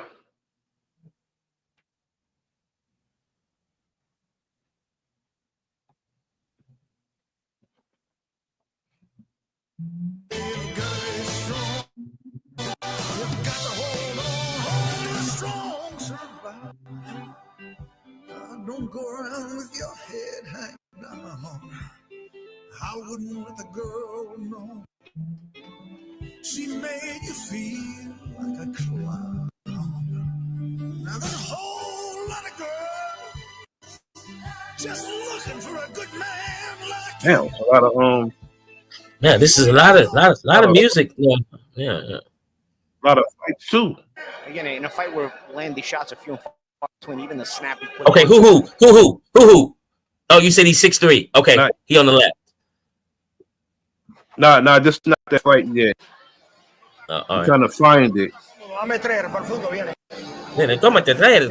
duros. Mire, duros. I did this right here. This shit right here. Castillo. Está Castillo. Across the ring in the red corner. En la roja. Vestido de negro con vivos dorados. This one right there, right there. Okay. Weighed in officially at 174 and 1/2 pounds. Detuvo la báscula a un peso oficial de 174 horas y media. Esta noche sube el cuadrilátero de Pro Boxing invicto a nivel profesional con 12 victorias. 9 de sus victorias por la vía del knockout tonight. Enters the Pro Box TV ring an undefeated pro. 12 victories. 9 of those victories coming by way of KO. Fighting out of Atlanta, Georgia, Najee. Chino. Najee. This is actually the main event. This is the last fight. My cousin was the main event. Wow. Congratulations. That's what I'm talking about. Lopez. Our referee, Emil Lombardi. All right, guys. Let's go. All right, we're one of the rules in the dressing room, guys. Expect a good clean fight out of both of them. Okay, close attention. Lopez versus Castillo. Guys, touch them up, wait for the bell. Our main event underway, the light heavyweight division. Najee Lopez, Lenin Castillo. The focus in the eyes of that young man, undefeated, trying to make it 13-0. Lenin Castillo, no surprise, looking relaxed. Now number 1 underway. Face off interesting. You don't normally see eye to eye with Najee Lopez. He's normally very tall for the weight class. Castillo right there. Yeah, even taller, right? Yeah. Matt Borgerson. We got a super chat, guys. So we got to read Matt Borgerson. He says Najee got dropped in one of his recent fights by not keeping his guard up. If you don't think it's that issue, it could result in a knockdown. That's what makes it interesting, does it not, Chris? Is that Najee Lopez has shown vulnerability in the past. He hasn't put it all. He's come back. He's shown guts. He's shown heart, but he's just technical vulnerabilities in it. Yeah, in places that Castillo is really good at. You know, he punches. Go for that body. He's got a good. He pulls the trigger well with both hands, both left hook and right hand, and he's got power. In his fight with Dimitri Bivol, as you said, in the middle of the combinations. In 12th round as well. All 12 with Bivol. Fight that out. It was one of those fights that on the scorecard very, very wide, but he was very much in the fight, trying to win. Nice feint from Najee Lopez. Gets a reaction out of Castillo. Wondered how exactly Lynn Castillo would start this fight. And both of you said measured pace. Not going to keep up with the kid. It's a body shot there from Najee. It's interesting. You see a lot of the physical talents that Najee Lopez has. Reminds you of Blas Valsaint, we just saw a couple fights ago. Again, fighting a guy with a ton of experience. The combination there by Castillo going to the body as well. Castillo keeping those eyes up on the inside. See a nice jab in response to the aggression of Najee Lopez. Ooh, be careful there. Hard of Najee to go down to the body so consistently in round one. Just got to make sure he brings that guard back up. Yeah, Castillo Yeah, he for sure. I saw that. Missed it. As Najee was going to the body. Najee doing a nice job of using that left hand to set things up, but here comes Castillo right back with the right hand over the top. Body shot. It actually looks like Castillo certainly fighting a little bit taller, and I've seen previous fights. This to the 6'3", so fight's tall. Yeah, fight's very tall. Yeah, go for that body. Go for that body. And Champ, you'd mentioned that he had been knocked out by Callum Smith a couple fights ago. That's the only time he's ever been stopped. Yeah. And he's been with world-class guys for years. Callum Smith is a tremendous puncher. Caught with a right hand early in that fight. Was knocked out, but has come back with some wins and some losses, but has not been stopped since.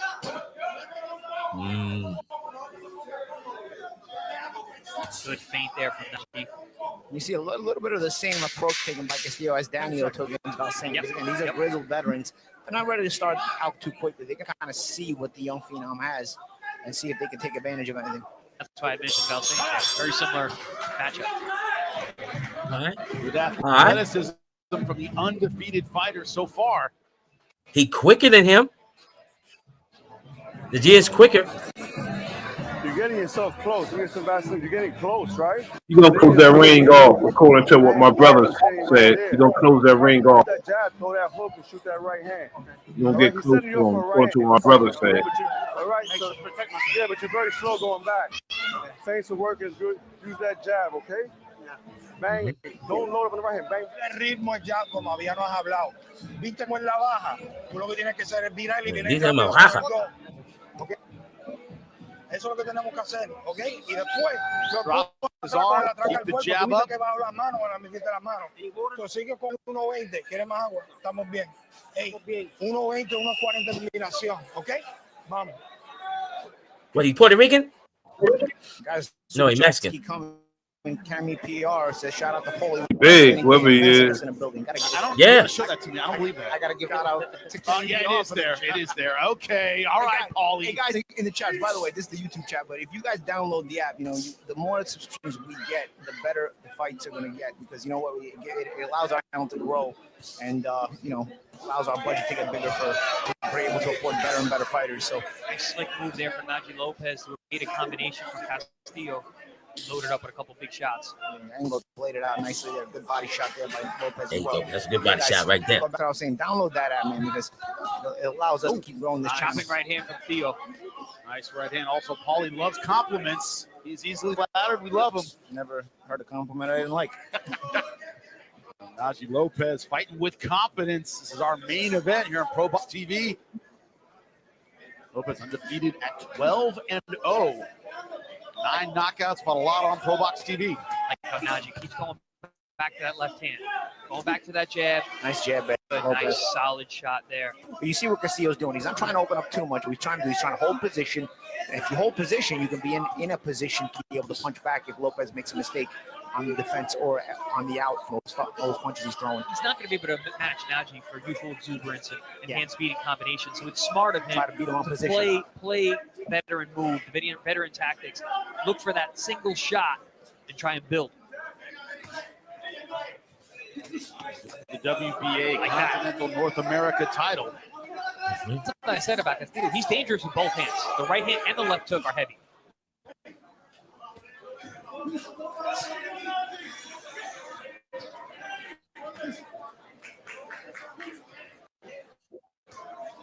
questions who to win the jab battle in this fight so far. Najee Lopez. Yeah. Keep jabbing. Keep jabbing. When I find when you don't have an opponent in front of you that's that busy, sometimes just a jab can actually win you rounds. Because Castillo is not looking to be busy, he's looking to hold position and trying to see if you overextend yourself, if he can take advantage of it. That body shot has some power, boy. Really beat them with just a jab. If you won't overextend yourself and you'll keep them with their hands at home, they won't be able to throw any shots really. Blood from the nose of Castillo here. And those are probably from the jab of Najee Lopez.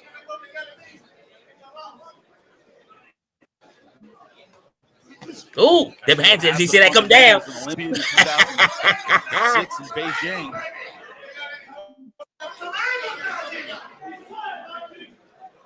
So 2008 in Beijing. Nice thing. Inside, outside.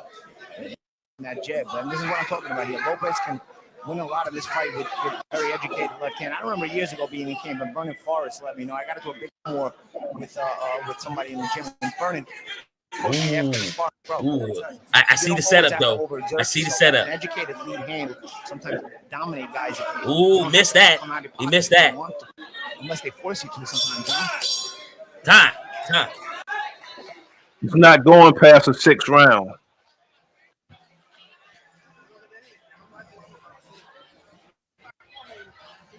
Brother Kyrie said he gonna start putting it together. I got his mouthpiece right here. Stay right there. Respira. Sigue llevándolo así. Sigue cogiéndole el ritmo. Yeah, hold on. Let me. I'll be right back. Let me get this. Pick up when it's up. I want you to rip hard down here, motherfucker. Like rip hard. All right? Don't be. Go back, round number 3 of our main event. We're just telling Castillo to stay behind that jab. That's going to come. It's going to come. But be ready. Just don't pop back out. All right? Chin down, Najee. Chin down. And I think that's what Mark Freud's kind of telling him, don't overlook for it. It's going to come.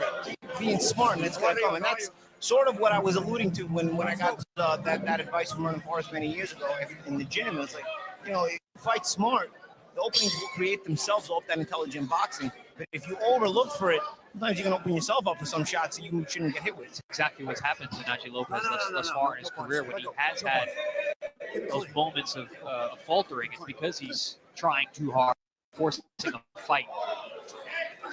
Because with the physical talent he has, the speed, the length, the endurance, the gas tank, he can make fights a lot easier. He just wants to engage so much, he leaves opportunities for his opponent. A guy like Lenin Castillo, talk about his veteran savvy, he can find those opportunities to attack.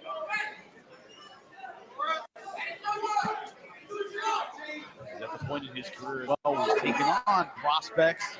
Last time out, lost to a prospect 12-0, Juan Carrillo. That was in Puerto Rico.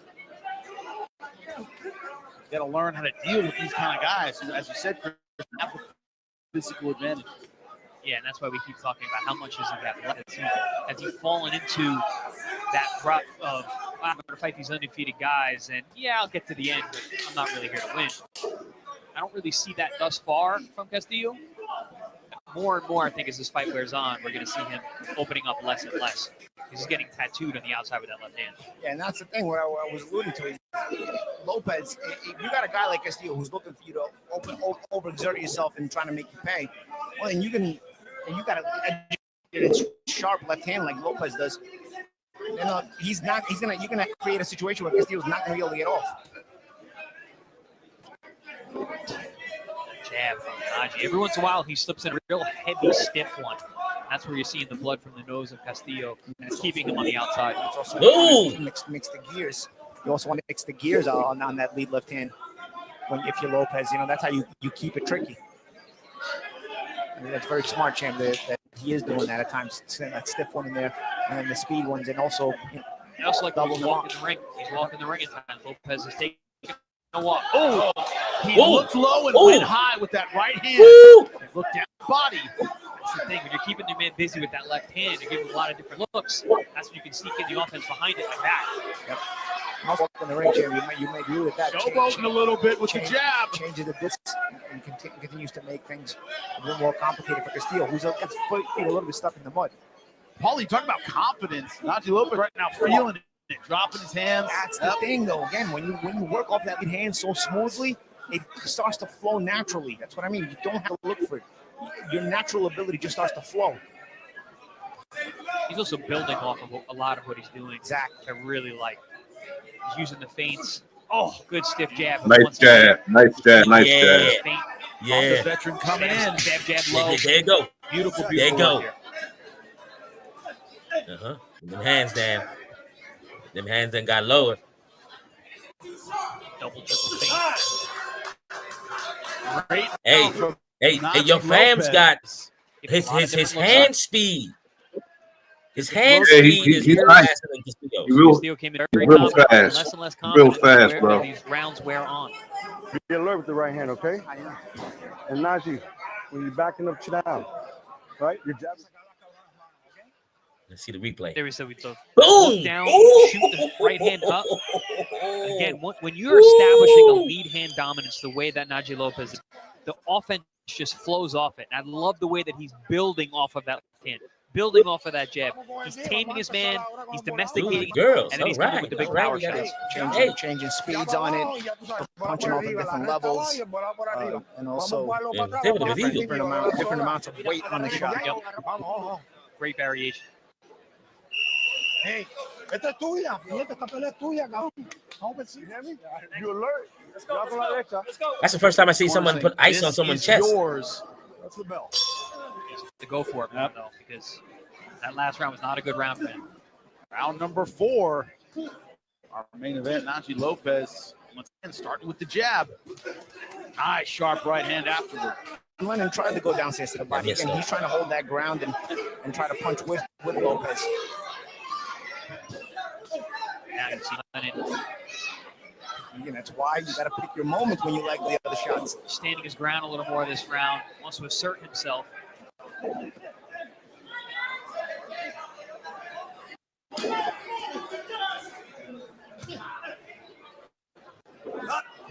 Thought about a double leg for a second there.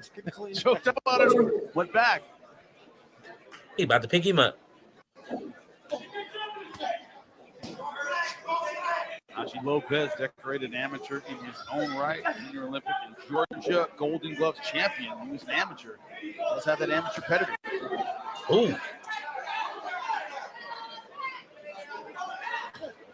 Not an Olympian like Castillo. You definitely see the fundamentals. Yeah, both these guys well schooled, no doubt about it. Castillo putting out a lot of energy this round. Yeah, and then Lopez fighting just on thread of the thread, just on thread of that distance. So he remains a viable threat. Castillo. Nice. He quick. The punches are starting to get to Castillo a little bit. Yeah, you can see it in his face. His facial expression has changed. Gentlemen, there comes a moment where it's no longer fun. Castillo seems to be like, Well, it's also, I like the approach that Lopez is taking with his distance. I just said he's on the thread of the threatening.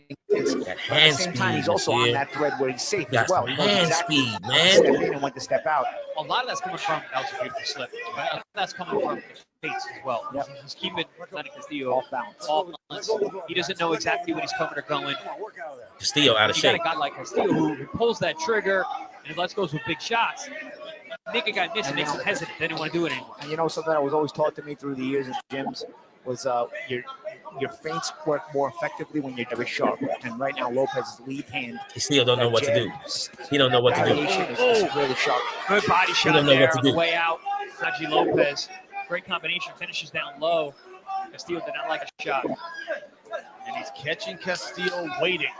Castillo's eyes up and down, and it seems like Castillo's kind of waiting for when the strike is going to come rather than initiate. Castillo don't know what to do. He's trying to punch Lopez. He's pulled the trigger because of the hand speed. Instead of the hand speed. Changing levels, changing speed, changing angles. Castillo's having trouble getting a beat. Ooh, nice jab. Stiff. Snappy. Beautiful work so far from Najee Lopez. Oh, what was that? What was that about? Opening up, getting more and more confident, gentlemen. Needs to be careful, though. Still has a dangerous guy in front of him. We've seen this in the past with Najee Lopez. Gets a little too confident, gets hit with shots doesn't need to. So far tonight, he's been very sharp, though. He's the guy in the corner. You have to calm down and pump up. Got to keep reminding him. Stay on track. Get that left hand working. Get those feints going. Don't stay in there That's too long. the combination low. Got him. So That dangerous was that like combination this, I was right? talking about. When he finished Still that don't know long what to left do, hook the bro. body. It's tough, Chris. When he's feeling himself, he's so dangerous. Yes. But that's also where you get clipped. Yep, exactly. That's why I love combination punchers so much. Right. At the highest Ooh-wee. level, it's so hard to throw combinations on world class. Because they can look at a counter you. They can thread it down the middle. Also, it only takes one. So when you got a guy who's at high level still lets his hand go on combination, that's always so impressive to me. Castillo out of shape. Again, round number 5 scheduled for 10. Local Tampa fighter Antonio Tarver saw him in the crowd. When I asked him about Roy Jones Jr., he said, when a guy has speed, you got to punch in the middle. Yeah. You got to interrupt their offense right in the middle of what they're doing. George Foreman always said it, timing beats speed. Yep. Yeah, Teddy, that was a Teddy line too. He used to love saying that. You talked about sparring. Yeah, with don't know what Vernon to do, Forrest. bro. He was one of the masters to that. Yeah. That's how you beat Vernon Shane, was good right? at everything. Sugar Shane, yeah, beat him twice. Vernon was good at everything. He was. Too quick. Nice combination. Beautiful stuff from Najee Lopez. Those touches to the body, though, nice snapshots. Picking his spots well to touch the body every once in a while. That could pay dividend if the fight weighs on. When you talked to him, Najee was excited about this opportunity. He didn't see this as a step up that he has to worry about. It's a step up to show people how great I am. Yeah. So far, he's And doing that. it's a recognizable opponent. I think Najee's beaten some very good opponents in his career as a prospect, but they're not recognizable to the average fan. So I don't think he got the credit he may have deserved for the level of opposition he's been beating. A guy like Lenin Castillo now is more recognizable Watching to that. boxing. Watching that. So beating a guy like this, maybe beating him in an impressive fashion, the way he's doing so far, that may open up more eyes to Lopez. But we here at Box, we've already known that the kind of opponents that Lopez has taken on and beaten. Good left hook there from Castillo. No, that didn't hit. He stumbled. Not balance. Lopez off balance. Yeah, that's it. Give him that shoulder. I feel you. Boom. Yeah. Let's go. I missed it. I love how he set that up. He went to the body first. Love that move. Went to the body first. Had Castillo thinking for the left. What's going on here? Feinted it and shot the left hook to the head. Yeah, that's what I was talking about. Building off Oh, of that's beautiful. Yeah. And Castillo, the veteran, initiating a firefight. Yeah, Castillo didn't like that. You saw him playing with his jaw a little bit off the clinch. Very nicely done. Now you're starting to relax. Najee Lopez is confident, so he's not overthinking, and you're starting to see that flow. He's getting into that flow. See, he's right at that edge of that distance. He's looking up, looking down. I love the eye feint. It's the nuances in the sport. That's what separates the best from everybody else. And Castillo going to keep trying to impose the position. Look at that back. Big left hook, though. That's all Castillo can do. He's going to keep trying to impose this position battle. And this is why you fight guys like this, is you keep you focused the entire fight. They're not just going to go away. They've been at championship level. See how Najee mixes up the power? Yeah. 2 fast punches, big left hook upstairs. Even though it was blocked, still got everyone's attention. When you change gears of the pace, when I talk about changing gears, not just the pace of the fight, just the gears of the speeds of the punches you throw and how much emphasis is on one. Gentlemen, you talk about Castillo answering back. When it comes to the snap, there's no comparison. Lopez has snap on his punches. Also, just the length of combinations, the amount of punches he's throwing.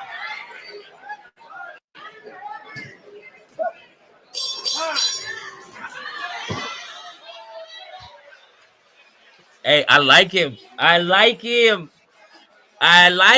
Bro.Nasir. I likes him. Yo, little cousins. Wonder what it's at. Huh? Right. I just told you that. Right? Yes?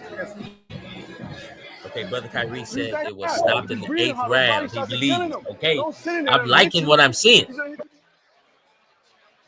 Welcome to round number 6, halfway through. Scheduled for 10. He way too skinny. Talk about that shot here. Look at the shot to the body. It was actually a little low, but watch the feint. Watch the feint. Down low, and Castillo's thinking about the body shot he just took. That's why he reacts the way he does. Same thing here. Like this shot, different angle. Watch Castillo react to the feint. Why does he react? Because he just took that body shot. Got him right there. and that was well seen by Lopez. Nice right hand. Oh, yeah, that's the one I seen right right as well. Good observation. Like, get back. Thinking ability. This is what you talk about when you talk about IQ of a prospect. For Lopez to react and see that, and then to set it up the way he did. That only comes with awareness. And Najee Lopez is staying nice and An calm. IQ champ. Look, I'm telling you right now, I saw Castillo in the corner complaining about his jaw. Took his mouthpiece out, couldn't close his jaw. That often means you have a fractured jaw. You see him complaining about it here. Yeah, at this age, you really want to go through a fight with a fractured jaw, man. I know Whitaker did it at an Nah, Castillo, you ain't got it. You out of shape, boy. He was a defensive wizard. Castillo, not so much. He has to stay in the pocket. You see he's having a hard time keeping his mouth closed. He's shaking his head no. This fight is close to being stopped. He took that big left hook last round, but also that big hand that we showed you in the 2 replays. But gentlemen, he's throwing. Oh, yeah, absolutely. Throwing like, he's nothing to lose. He's a warrior. Steele's only been stopped by that one shot by Callum Smith. But if you're injured, it's different. You don't know how to fight a fighter faster than him. That's Castillo's problem. Ooh, he getting it. Ooh. Yeah, see, every time he gets hit, he's wincing in pain. Gentlemen, with your jaw open, that's where it gets snapped. Also, Castillo giving up more ground now. Castillo, at least, even though he was losing the fight, was trying to get his ground as best he could. But now, I think because he's feeling some of these shots, he's more willing to give up ground, you see? I think he's actually taking the shots really well tonight in terms of showing a good chin. But if you got damage to that jaw, it's a whole That's different what I'm thing. saying. Now you don't want to catch and shoot, or you don't want to hold your position to catch and shoot because you don't even want to get touched on that jaw. Now we have the ground. When you don't have that injury. You won't. Oh, beautiful. Oh, this might be. That's it. Hey, Cuzzo ain't no joke, yo. After this. Cuzzo ain't no joke. Yeah, his legs are rock. He's also hit when he was down. And again, it wasn't intentional, but his knee hit the ground, then he got hit again. He's rocked, and he's still complaining Oh, about yeah, that. he did, boy. And he wants to continue, and he will. They got to start. The corner has to start going. The corner has to start looking out for him. The corner's yelling at the ref for the foul, but honestly, you're not going to get that foul here. I understand it. It was such a bang shot. Woo! I don't even think Lopez realized the knee touched the ground, but Castillo's throwing still. He's still throwing. He's looking for shots. Lopez all over him. Still Referee done, boy. very, very close to stopping this fight. But Castillo's still throwing. He's looking at big right No, hand. he ain't throwing nothing. Ain't no power behind that. what a warrior. And that's it. He stopped it. Castillo trying to answer back, but not enough for the referee. I think it was actually the corner. I think it was corner stand up. I'll give credit to Castillo though, man. Yeah, he's what? warrior. I ain't getting no love for Castillo. He didn't know what to do. He didn't know what to do. Oh, I've been there, bro. I didn't want to deal with it. Didn't know what to do. You're not 25 anymore, man. Especially, it looked like there was a jaw injury late. Yeah, you see that they're looking at it now. Yeah, we're gonna get a replay of the knockdown in this recent round. Broke his And jaw. Yes, you said it's a foul because his knee hit the ground, but it's such a bang shot. Yeah. I don't think Lopez. Yeah, they didn't really tell. And the referee's 60 feet away, which also isn't good. Yeah. We stood back up. I don't know on the corner. I don't know why the referee's so far away. So he gets hit on the temple. Okay, so that one missed. Fumble, Fumble, that one right there. That quick one right to his Referee did jaw. not say stop. Look, he Didn't missed that signal down. one. You keep This one punching. coming. He's too Back far away. right there. And it's such a touch. There's a touch and go there with that knee bouncing off the ground. The fighter, there's no way the fighter's going to realize his knee touched the ground. That's on the referee to be close. Exactly. He cleans that up. I like There's him. no way the fighter's going to. I likes him. Najee Lopez did what he had to It do. was too quick. Beautiful combination, great finish. It was too quick. It was too quick, bro. As well. So that was the big question about this fight. Was he able to Broke his jaw. Credit to Lennon Castillo. He didn't show up just for a check. No.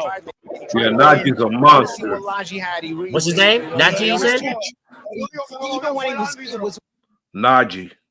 Najee. Yeah, hey. He's a monster. Broke his jaw. Look, you see when he looked at the camera and his jaw was like, I mean, he had that jaw, like the previous round, he was having problems with it. I saw when he did it. Did he, when he, I think it was the right hand. He caught him when he caught him with that right hand and snapped his chin back, I think that's when it happened because he was having difficulties closing his mouth, biting down on that mouthpiece. You can't bite down on the mouthpiece when your jaw broke because it hurts. You got something in between, you know what I'm saying, your gums, and it's hard to do that. Was getting bad. He still was trying to fight the whole way. Even at the very end, some big right hands trying to land that one shot.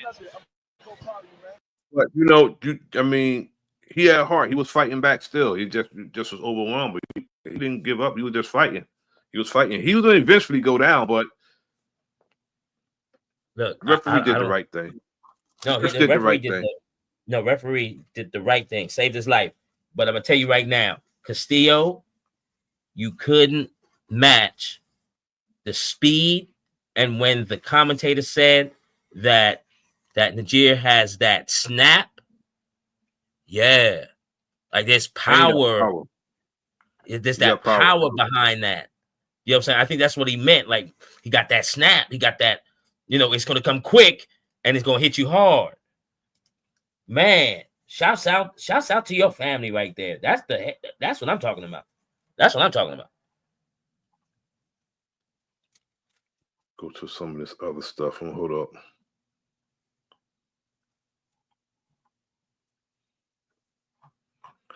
This was a long card. I didn't know, you know, this was a big card, like 4 hours or some change. Hey man, there was a lot of people in that crowd now. Yeah. There's a lot of people in that crowd now. This is another fight. Where's it at? When he fought Anthony Stewart, he fought a veteran. There's another one when he fought this veteran. Yeah. We gotta go. We gotta go. Here we go. It's time to fight. Najee Lopez in the weight with orange, black, and red trunks for Anthony. 6-1-2 record. 4 of those wins by knockout.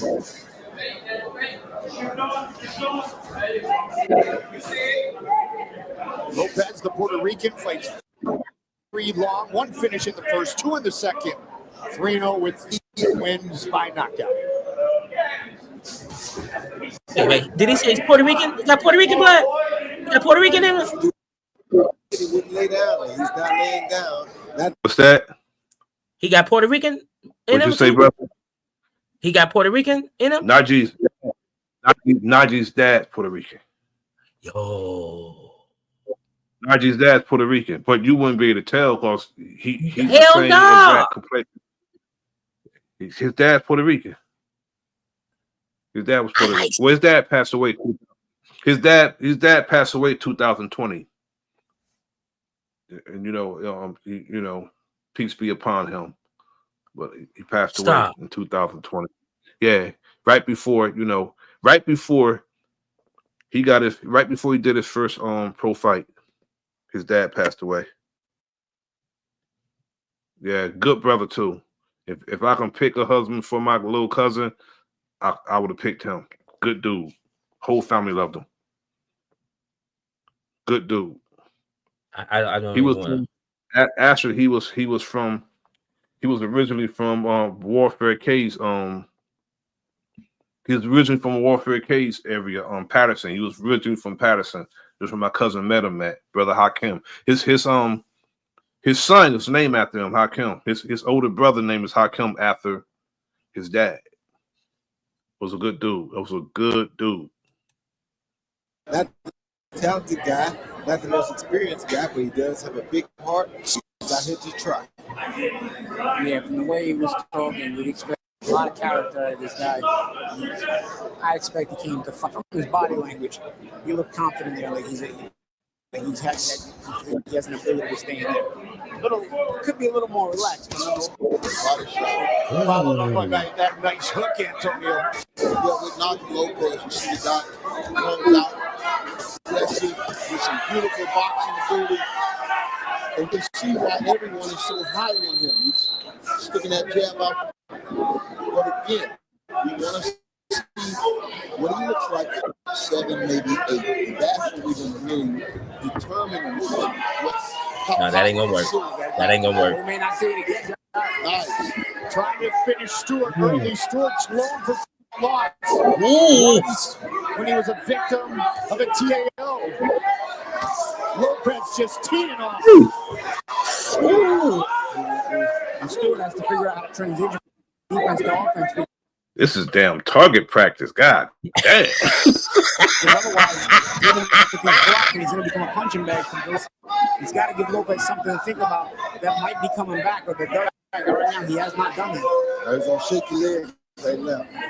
He's going to shake your leg right now. And Anthony Stewart, guys, is coming off back-to-back first-round finishes of his own. He just wants to not finish here in round 1.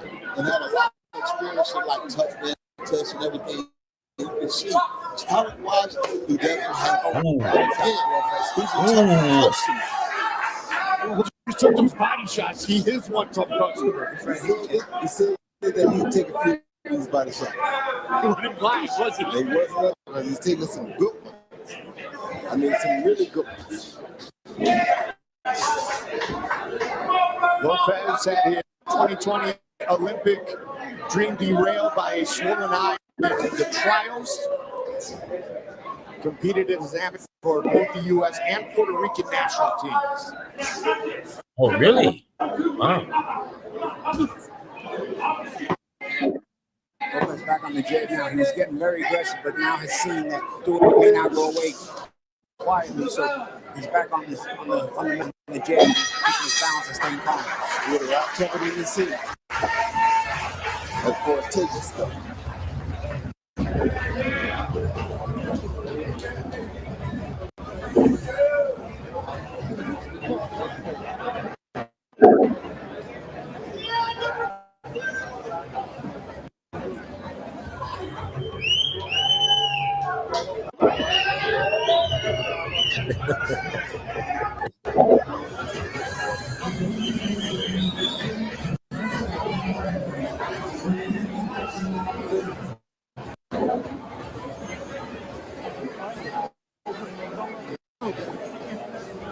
Fast puncher, power, angles, and pump.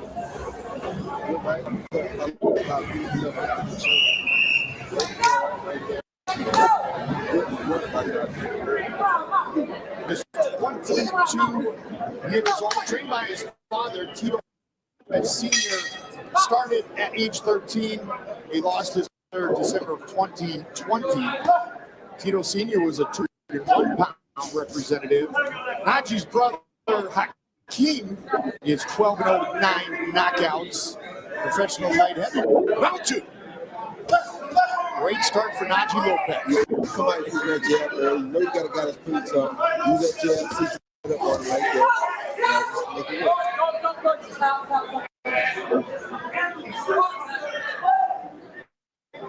Just going to show Najee Lopez that he's not going away easy. He's in for a fight. It might end up being a bull. But Stewart is definitely game, as Roy talked about. Tough as nails. Not many people stand up in there under those body shots that Najee hit him with already. Just laying on the jab as well. I love the rhythm on his jab right now. He's changed direction, changing speeds.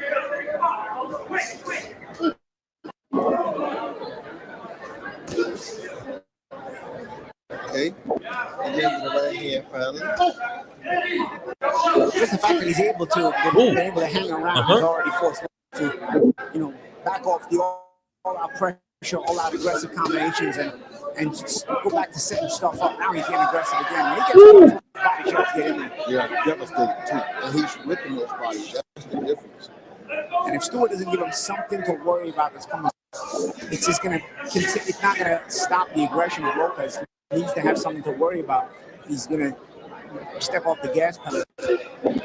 And you can see, guys, that Paulie, they're not a lot at all coming back from Anthony Stewart, and it's because of Najee stuff. Yeah, it's a great point, Mike. And also, the fact is that you can't throw your shots and also keep them home, protect yourself. And he doesn't feel comfortable not being able to protect himself.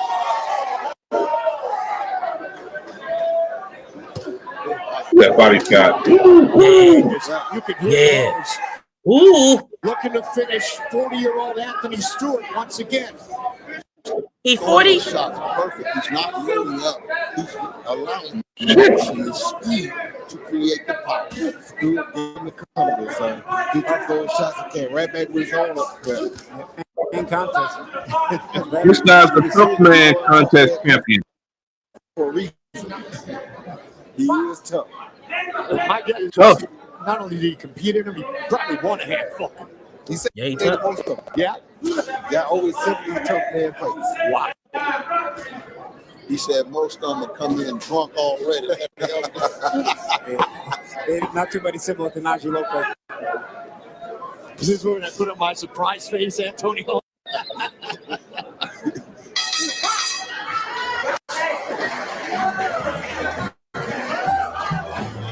I like him. Take a deep breath.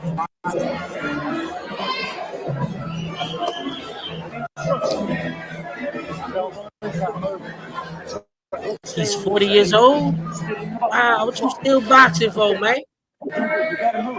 Punch through, get down, punch through, punch to the chest. We'll make it pop up, 1, 2, and then just shift on. Okay? When he jab, you different jab. Okay?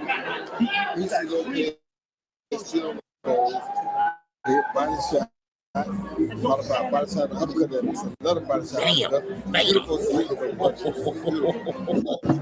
then he's still breaking it. He threw his punch. He had enough sense to break left and right. This guy, get off the line. This guy's something. First time Najee Lopez will fight a round 3 in his professional career. Najee Wow. Lopez controlled this fight thus far. White trunks, orange top, and the black and red for 40-year-old Anthony Stewart. And that says a lot for 40-year-old. He's 40 years old. The last time Najee Paul was a 30-fight veteran, and he couldn't last as long as that. You gotta like the fight to be 40 years old, like 30 in these kind of fights. He's not looking for a way out. He's looking for a way to punch back. Sure is. And that Alex Theron that you were talking about, Roy, he's 23-6. Yeah. So he had a lot of experience and a lot of success. But when Barron found the exit, the first chance he got, if Stewart wanted to find the exit, he could have found it already in this fight. But he's willing to stick around. That's what I'm saying. Lopez go around. That's what I'm saying. My hat goes off to him for being as tough as he said. He told us he was tough. He told us he wasn't going to lay down. He just had a good level there. I mean, that says something. He's 40 years old and still out here trying to fight like that. Yeah. All hard. Give it Najee work, you know? Young man. Najee, young veteran. a young hefty veteran. Look how he looking for those shots. Look how he went. Yeah, look at that. Use those elbows right. Head off of him. Yes. Keeping his head off line. Some beautiful. See, Najee was trained by a very skilled fighter. Najee's father had hands, and he knew that sweet science of boxing. Yeah. His dad knew he knew that sweet science of boxing. So that's why Najee went in as a veteran, because his father, in New Jersey, Patterson is like the capital of boxing when it comes to boxing in New Jersey. Patterson. And that's where his dad was from. And he knew that sweet science. And he taught his boys. He taught his boys all the way up to the, when he transitioned. He taught his boys. Yeah. Beautiful things in there. Doing a lot of good in there. Of course. Antonio, this is great for Najee, though, as all you guys pointed out. A guy that won't win. This is great for his learning curve. I mean, we call these lessons that can only happen within those ropes. Right. Experience. Exactly right. Mike Tyson there, too. I like him. Oh, good left. Well, one thing, Stewart hasn't seen anybody box like this in the Badman contest. So. Yeah. If this is a lesson, this is a school of hard knocks right now.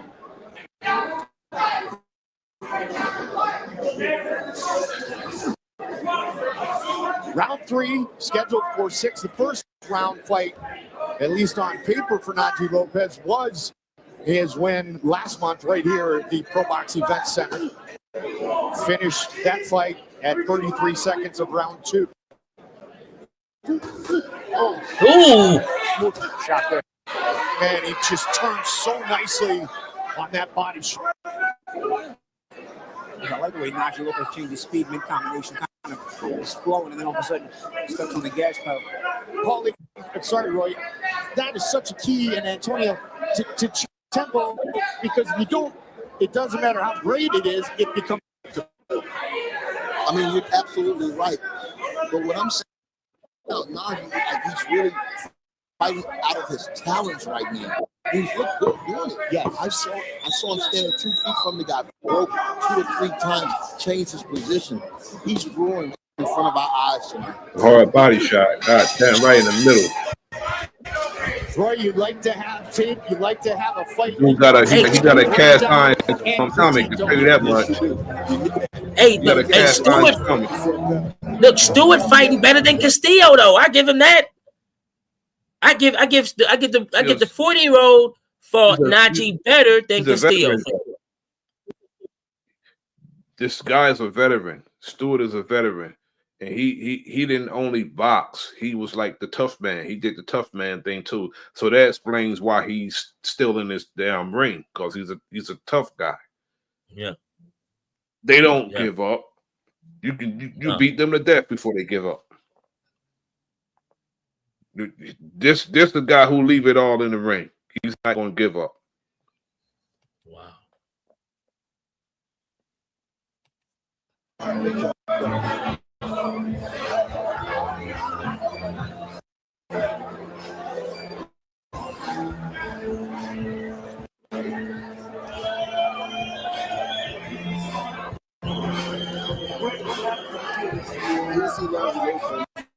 He's a very good puncher. Yes, over the top, followed by right. Ooh, that combination. Right up. So the beautiful job. Get him up. Not many young guys do that. Not many young guys assist enough to follow his headshots. His angle is what came over the top, came underneath. Man, this is my little cuz. This is his third fight. This is an old fight. This is his third. This is his third professional fight. You know, this is him moving up. You know what I'm saying? This is his third fight, and you know, when you first become a pro, you don't do the 10 and 12 rounds. You do like 4 rounds, 6 rounds when you first start. This was years. This was like years ago. The fight's years ago. And then to the other hand, and to have the balance to do that speaks volume. The fight continues thanks to the toughness of Anthony Stewart. Round 4. Najee Lopez, 22 years old, born in Atlanta, has lived in Ellenwood, Georgia, now trains here full-time at the Fox facility. Short was a beautiful tonight. Talking about getting my head just did. Good shot to get in between the guard. Just don't really having his hands up. He's not blocking everything there. He can't. Not his hands are too fast. And that jab is educating tonight. You think somebody can run up on this dude Stewart on the streets? No, I wouldn't. I wouldn't run up on Stewart. You would not run up on. You cannot run up on Stewart on the streets. On the streets, you cannot. He'll put you on your behind, straight up. Yeah, you wouldn't be able to run up on this dude. And plus, what the punishment he's taking, and he's still in the ring, not knocked out. You couldn't run up on no dude like this. No. Being in the back right now, champ. That's why Stewart has hit off that many shots, because Lopez is so counter any offense that Stewart throws that it starts to make Stewart more gunshot. Credit to him, kudos for hanging tough. Well, Oh yeah, that power and speed to make anybody gun shy. And he won about 70 tough man contests from what he told me. 6 victories, 4 by knockout. The 1 loss was a stoppage. But Anthony Stewart saying, all right, I might be 18 years older. In Canada, that's the age. Last check, was 19. But he's taking everything that Najee is delivering. Still standing right there in front. That's a good sport. Oh, there you go. A really good shot there. Again with that left. Huge cut.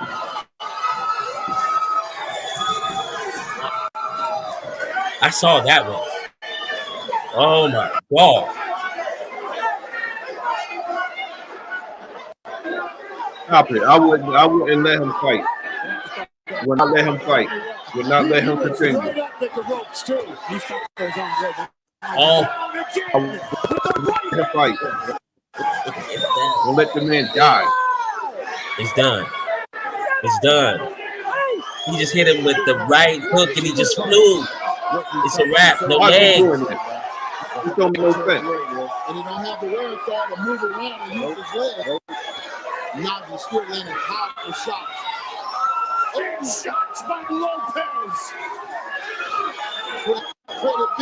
He's still fighting back. He's still, yo. Stop the fight, man. That's it.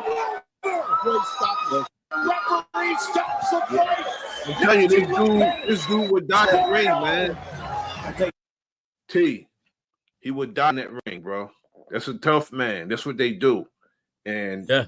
I don't think he should have let because I saw it in his eyes he was done. You don't let a man continue fighting like that. I don't care if he put his hands up. Look in his eyes. He was unable to continue. Yeah. Look in his eyes. You don't let him die in the damn ring, though. Hey,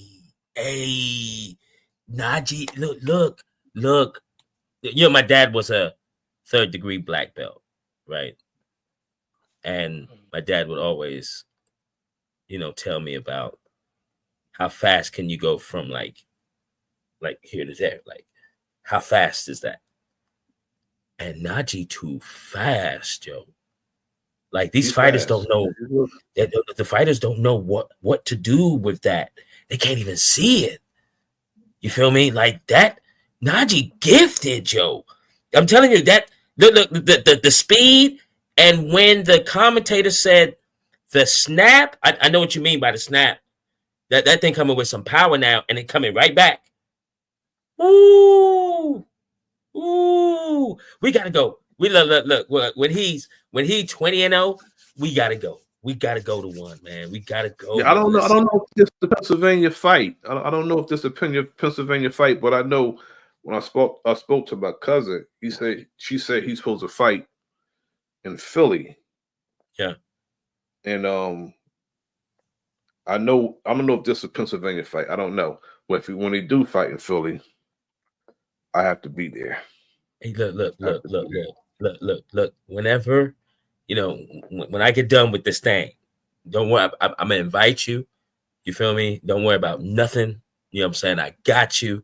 You know what I mean? We're gonna check this out, man. And we're gonna, man, I just want, man, that's, I've never been to a boxing match, and I would love to go and have my Najee beanie, wristband, you know what I'm saying? The whole 9. You feel me? Like, whoo, I like him.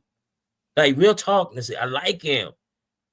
Good young man. He's a good young man. You know, good parents. You know, yeah. He wanted to fight because his brother was fighting his older brother. His older brother's a twin. His brother Hakim, he's a twin. He has a twin sister, and he was fighting first. You know, it's 3 of them, and they all nice. Yeah, it's 3 of them. Their older brother nice too. Yeah. Yeah, I'm gonna do my homework. I'm gonna do my homework now. Nice. I'm gonna do my homework on them now.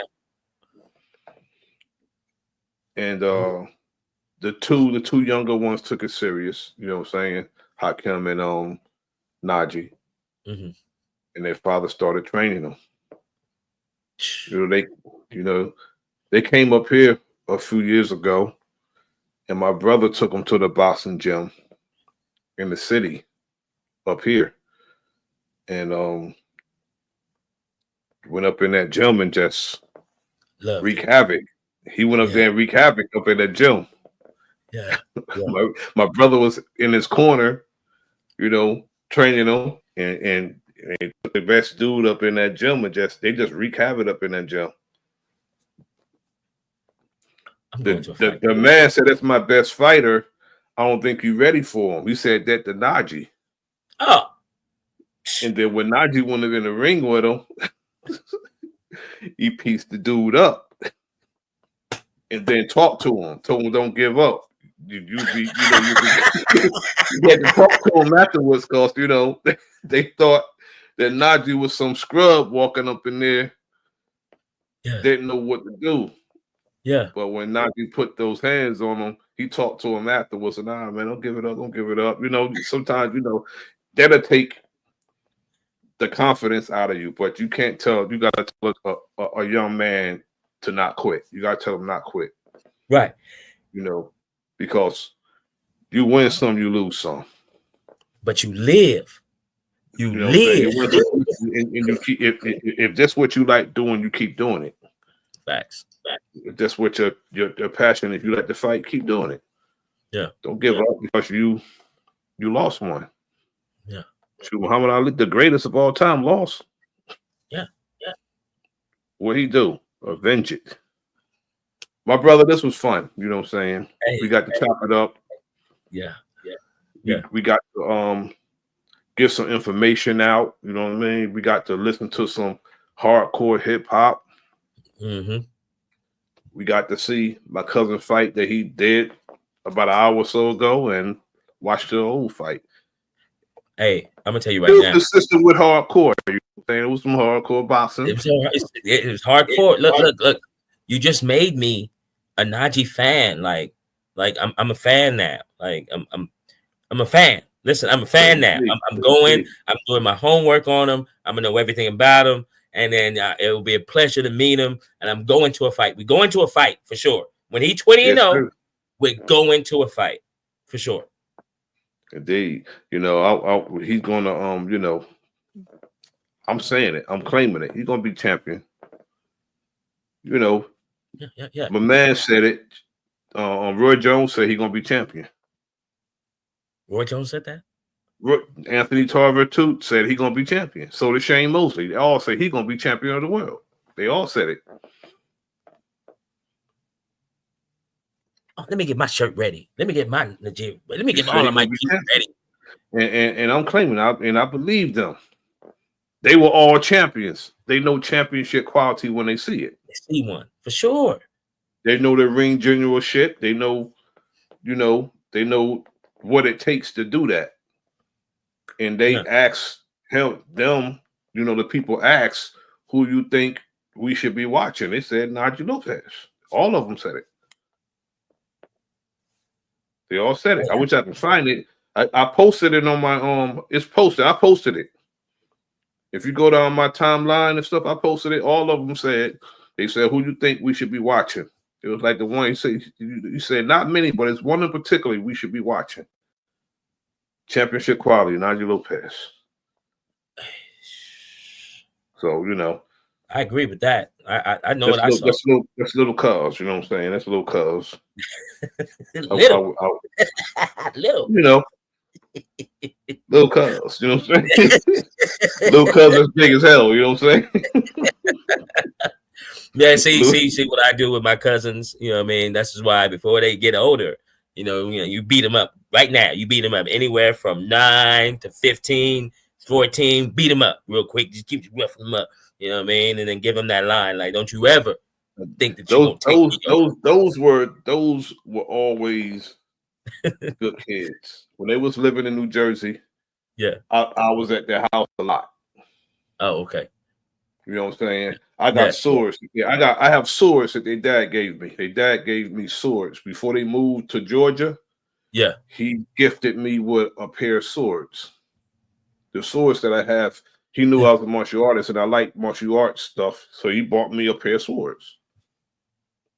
and gave them to me before they moved to Georgia. You know, they moved to Georgia in 2005. They've been down there for a while. That's when they moved to Georgia. Man. You know, that was my man. He was a good dude, very good brother. Very good brother, you know. Took care of my cousin. Loved her, married her, you know, took care of her. Raised a very good family, you know. I mean, look, he taught his boys how to get out. Like that's he called him that sweet science. He knew that sweet science. Yeah, he had hands himself. You know, when you go look to Tito Lopez, that's his name, Tito Lopez, Tito Hakim Lopez.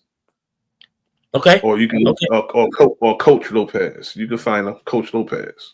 All right. Yeah, I'm gonna do my homework. I'm gonna do my homework. You know it's him because Najee he's just heavier, but Najee looked just like Najee's a combination of my cousin and him. He looks like Najee looks like both of them. Wow. He looks a lot like my uncle that I'm named after. Najee looks a lot like him. Well, I tell you like this, Brother Nasir. And Brother Kyrie. Hey, look, hear me out. I'm impressed. Super duper impressed. I know what I'm looking at. Them body shots, the quick hands, and the commentator said the snapback. I know what I'm looking at. Yeah, we are looking at a champion. I need my shirt. I'm gonna get my shirt made. Beanie, wristbands, chain, whatever I need, socks. I'm gonna hit Cuz up. Yo, I need everything. I need everything. I'm gonna look at his feet. I'm gonna look at his feet too. I'm like, yo, you look anything near a size 13, 14, cuz I'm gonna have to get those signed. Yeah, right.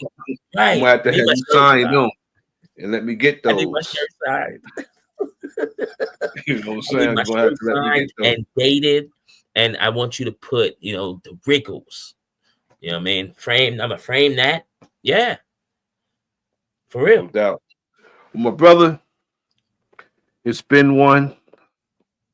We did it again. Salute to you. We're gonna talk, and we have to decide what we're gonna cover next. Well, everyone. No, I sometimes I don't like to do trendy topics, but this whole Snoop thing, man. Yeah, I got something set. I'll send you the link, brother. Yeah. My brother gave me my brother helped me out with the title. You know what I'm saying? A lot of times when I call Brother Kyrie, he gives me information. You know what I'm saying? Topics, information. Yeah. Talking points. Tell me, what to find stuff at. Give me a lot of information. You know what I'm saying? He and the wife give me a lot of information. Okay. And he came up with Jigga what? Oh, yeah. Jigga yeah, I seen that. You know what I'm saying? This is what he came up with. So I said, you know what? That's the title. When I deal with that situation, that's what I'm going to call it. Yeah. It came from my brother. So yeah, great title, brother Kyrie. Great title. I like the thinking and the mindset behind that. That was absolutely brilliant. I'm going to even find the instrumental to Jay-Z song when I come on. I'm going to play Jigga what? Jigga Boo? Jigga Snoop. So that's what he was calling people that perform for Trump. He was calling them Jigga Boo, Uncle Tom's, sellouts. He was calling them all that. You know what I'm saying? So he need to be shown a mirror. It's just I love the West Coast. You know what I mean? Like I said, Raz Guys is one of them. Corrupt Daz, Snoop's. I wonder if Snoop received an offer that he just couldn't refuse. That's hard for me to actually accept. It really is. he made the decision. Now, if you had a change of stance after saying all of what he said, the way he fired up a string and put a camera in his face and emphasized and talked so passionately against, like Chrisette Michelle when she did it when Trump was elected the first time. And the way he came across, that makes him look like a hypocrite. And he did sell out because regardless of the persuasion of politics, as far as like the party Donald Trump is in, I don't subscribe to no party, the jackass or the elephant. I'm not with neither party. But a lot of these MCs and entertainers, especially ones that look like us, they feel that they have risen above our condition. And they will give some of us enough to look down on each other. You know what I'm saying? And I know exactly what you're saying. Nelly's not hurting. Snoop Dogg's definitely not hurting because Snoop Dogg was on every goddamn thing. He was on The Voice. He's on the General commercials, T-Mobile commercials, Walmart commercials, Skechers commercials. Got a new album out. So he owns Death Row. He owns the record label. So Snoop don't need no money. But I'm going to tell you what Snoop is up to. I had another talk with my brother and we discussed it. We have these discussions. We chop it up. He's trying to get in front of what's coming down the pike. Okay? Donald Trump's a criminal. And if he get nearness to Donald Trump, he can perhaps get some type of immunity for what's coming down the pike. Snoop was at them parties. Snoop had those SA charges probably coming up in the near future, those SA charges. And he's trying to have nearness to the dude, so he's sort of pandering. He got it bad for it, more than likely. Yeah, but he see what's coming down the pike. And if he have nearness to somebody who could just indemnify him after what, I don't know whether or not he did something or not, but if the person has proof, it really don't matter to a fellow criminal. Because police officers died and people got injured and hurt at that insurrection.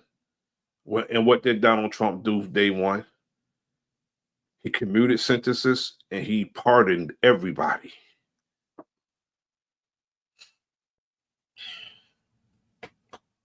So those people that was running up in that Capitol building were criminals. They were criminals. And he's a convicted felon himself of 34 felony charges. So we got to look at these things. And that's why Snoop want nearness to him.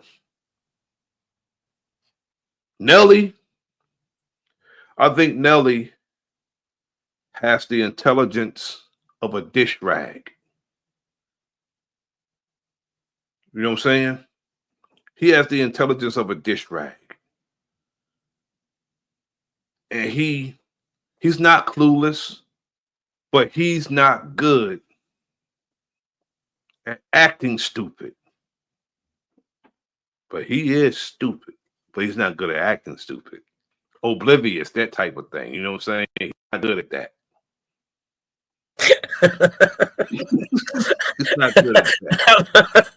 I mean, and this is what makes me, like you said earlier, like you don't really need nothing. Like you don't need anything.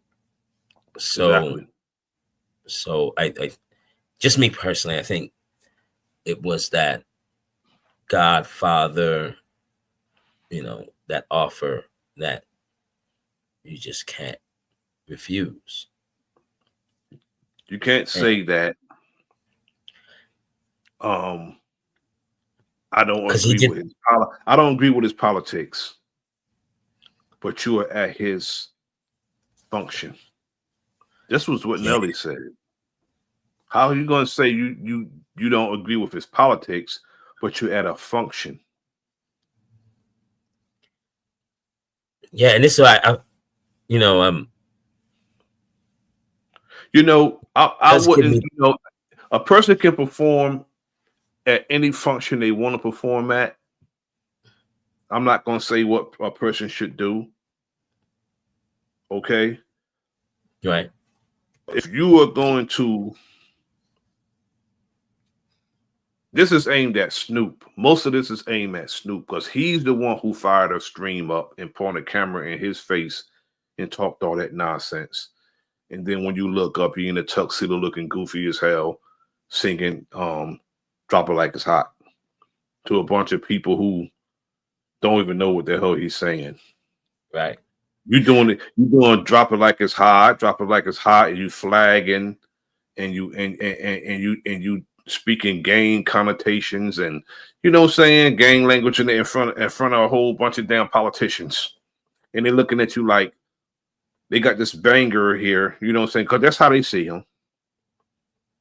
They got this banger here. Because I did some training years ago.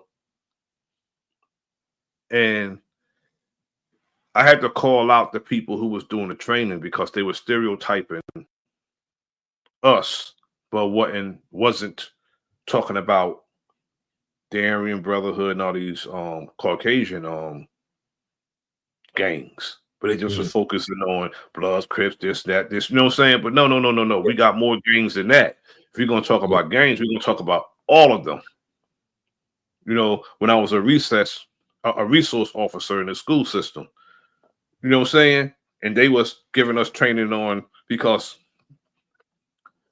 to me, it was a waste of money to have this guy come and speak to us. You're going to have this guy, I grew up in the hood. You can't tell me nothing. I know more than that about you. What you know, everything you know about what you think about gangs is stereotypical. I know the real. Yeah. Yeah. You know what I'm saying? I know the real from being in the hood and being amongst the brothers and the sisters. You learned this through somebody else. From a book, probably. You know what I mean? Yeah. Or he watched Colors and Boys in the Hood, you know what I'm saying? Yeah. And you think you know. know. You don't know. You don't know nothing. You don't know. And I stood up and I'm asking, I actually do it right in the professional training. Why you're not talking about everybody else? We don't only have we have all kinds of students in this. Contrary to popular opinion,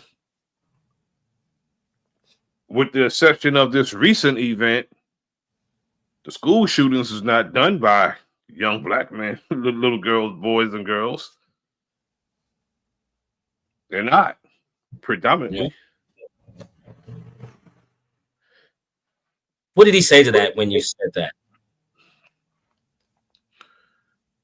He said he's going to get to that part, but his focal point was mainly on talking about the Bloods and the Crips, and they actually played the Drop It Like It's Hot video in the training. They actually played it. He said, "This is what you call flagging," because Snoop had the flag hanging out. Everybody looking at each other like, this is branch knowledge. That's this is branch knowledge. You know what I'm saying? He's giving us branch knowledge. Yeah. This is what you call he's giving us a newfound information. This is what you call flagging. Come on, man, stop that. Yeah. We know what that is. Oh, what he did, what the dance he's doing is crip walking. I'm looking at this dude like, yeah, you telling me something? Yeah. Are you telling me something? This is first grade stuff, kindergarten stuff. Exactly. Yeah. Yeah. Wow. Well, Yeah, I tell you this much, man. I tell you this much, Brother Nasir. Like I told Key Norfolk this. I said, look, I'm not gonna pass judgment yet because it's, the action's already done. All I'm saying is wait, bro. Yeah, look. It's hard to stomach this. You know what I mean? Because in 2017, I'm not defending Snoop. I'm just saying in 2017, you had your view and thoughts, and then 7 years later, I'm gonna stand by this one. Them people, them folks made you an offer that you can't say no to that. Well, it would have probably been off with your head. I wouldn't necessarily say that, but he had some ulterior motives of why he was there. Mm. He did. It wasn't because he became a Republican. No. It wasn't because of that. It was because, again, he sees what's coming down the pike and he wants to get in front of it. Mm. That's what it is. And on top of that, probably got a bag for it. Yeah, probably. More than likely got a bag for it because he's entertainers, regardless of the genre of entertainment, are always on stage. And all of them are actors. All of them. I don't care if it's an athlete, a singer, dancer, rapper, whatever. They're all actors when it comes down to it. True. And they're all in the world is a stage. So, they even act like they give a damn. Yeah. And they don't. Facts. They don't. They act like they give a damn, but they don't. A lot of times when they do stuff in the neighborhood and community, it's to clear their damn conscience of some of the bullshit they did. To clear their conscience. Clear their conscience and a tax write-off. Yeah. Clear their conscience too. Mentoring program. But no, I'm up on these dudes' tricks. Like I said, I'm not going to pass any judgment yet. Let me just wait. The action's already been done. Like the action speaks louder than the words. Like I don't even have to say anything. You've already said it, Snoop. But I got much love for Snoop. But like I said, the actions. How can anyone come out and save you right now, Snoop? How? Yeah, How can anyone sit here and try to defend you? Like, and the only defense I have for Snoop, if I was an attorney and I was the defendant, I would say, I would stick by it. It was one of them offers, man. We all know. I'm gonna stand by it. Yeah. It's like, Steve Harvey said when he came out of Trump Plaza, is he told us to come and I showed up looking bewildered and stupid as hell. Looking real stupid standing outside of Trump Plaza in New York. Well, he told us to come and I just came. Dude, country as a damn syrup sandwich. Well, Steve, Well, my brother, salute to you. Hey, it's been fun, man. It's been fun. Thank you to my brother Kyrie for your participation. Mommy Chula, thanks for tapping in. My brother, Jersey Brethren, Warfare K, Relentless, Sir Drop. I'm going to give you a call, my brother, Sir Drop. Relentless, YJ, the author, thanks for tapping in. Hurricane JW, thanks for tapping in. Big Dog Philly OG, thanks for tapping in. Mrs. The Enemy's Public, thanks for tapping in. He's always tapping in. Yes. I gotta plug it. If you don't have your copy of Fire, get your copy of Fire. It's on paperback or Kindle. Go to Amazon. Get yourself a copy of Fire, F-Y-R-E. Go to Books, F-Y-R-E, Angela King James, and get your copy of Fire. If you haven't seen the promo, here it is. But Fire 2 is coming out soon. Fire 2, the finale. Get your copy of Fire. Will be out soon. It's definitely a must-read. If you enjoy hood books, this one is it. Just like the title of the book, it's officially Fire. Get it on Amazon, paperback or Kindle.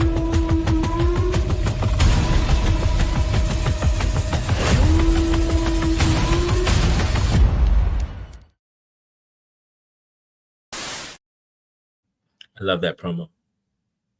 I love that promo. Yes, sir. That's my son's work. Yeah, that's he's nice with that. He's sick with it. He's sick with it. You know what I mean? He's nice with that. My brother, peace and power to you, and I'll be in touch. Thank you for making me a Najee fan right now. I'm a fan. Indeed, no doubt. Praise be. Peace and power, brother. This is the Enemy's Public. I am Bro.Nasir. Like, share, subscribe. Leave a comment in the comment section. Until next time, peace.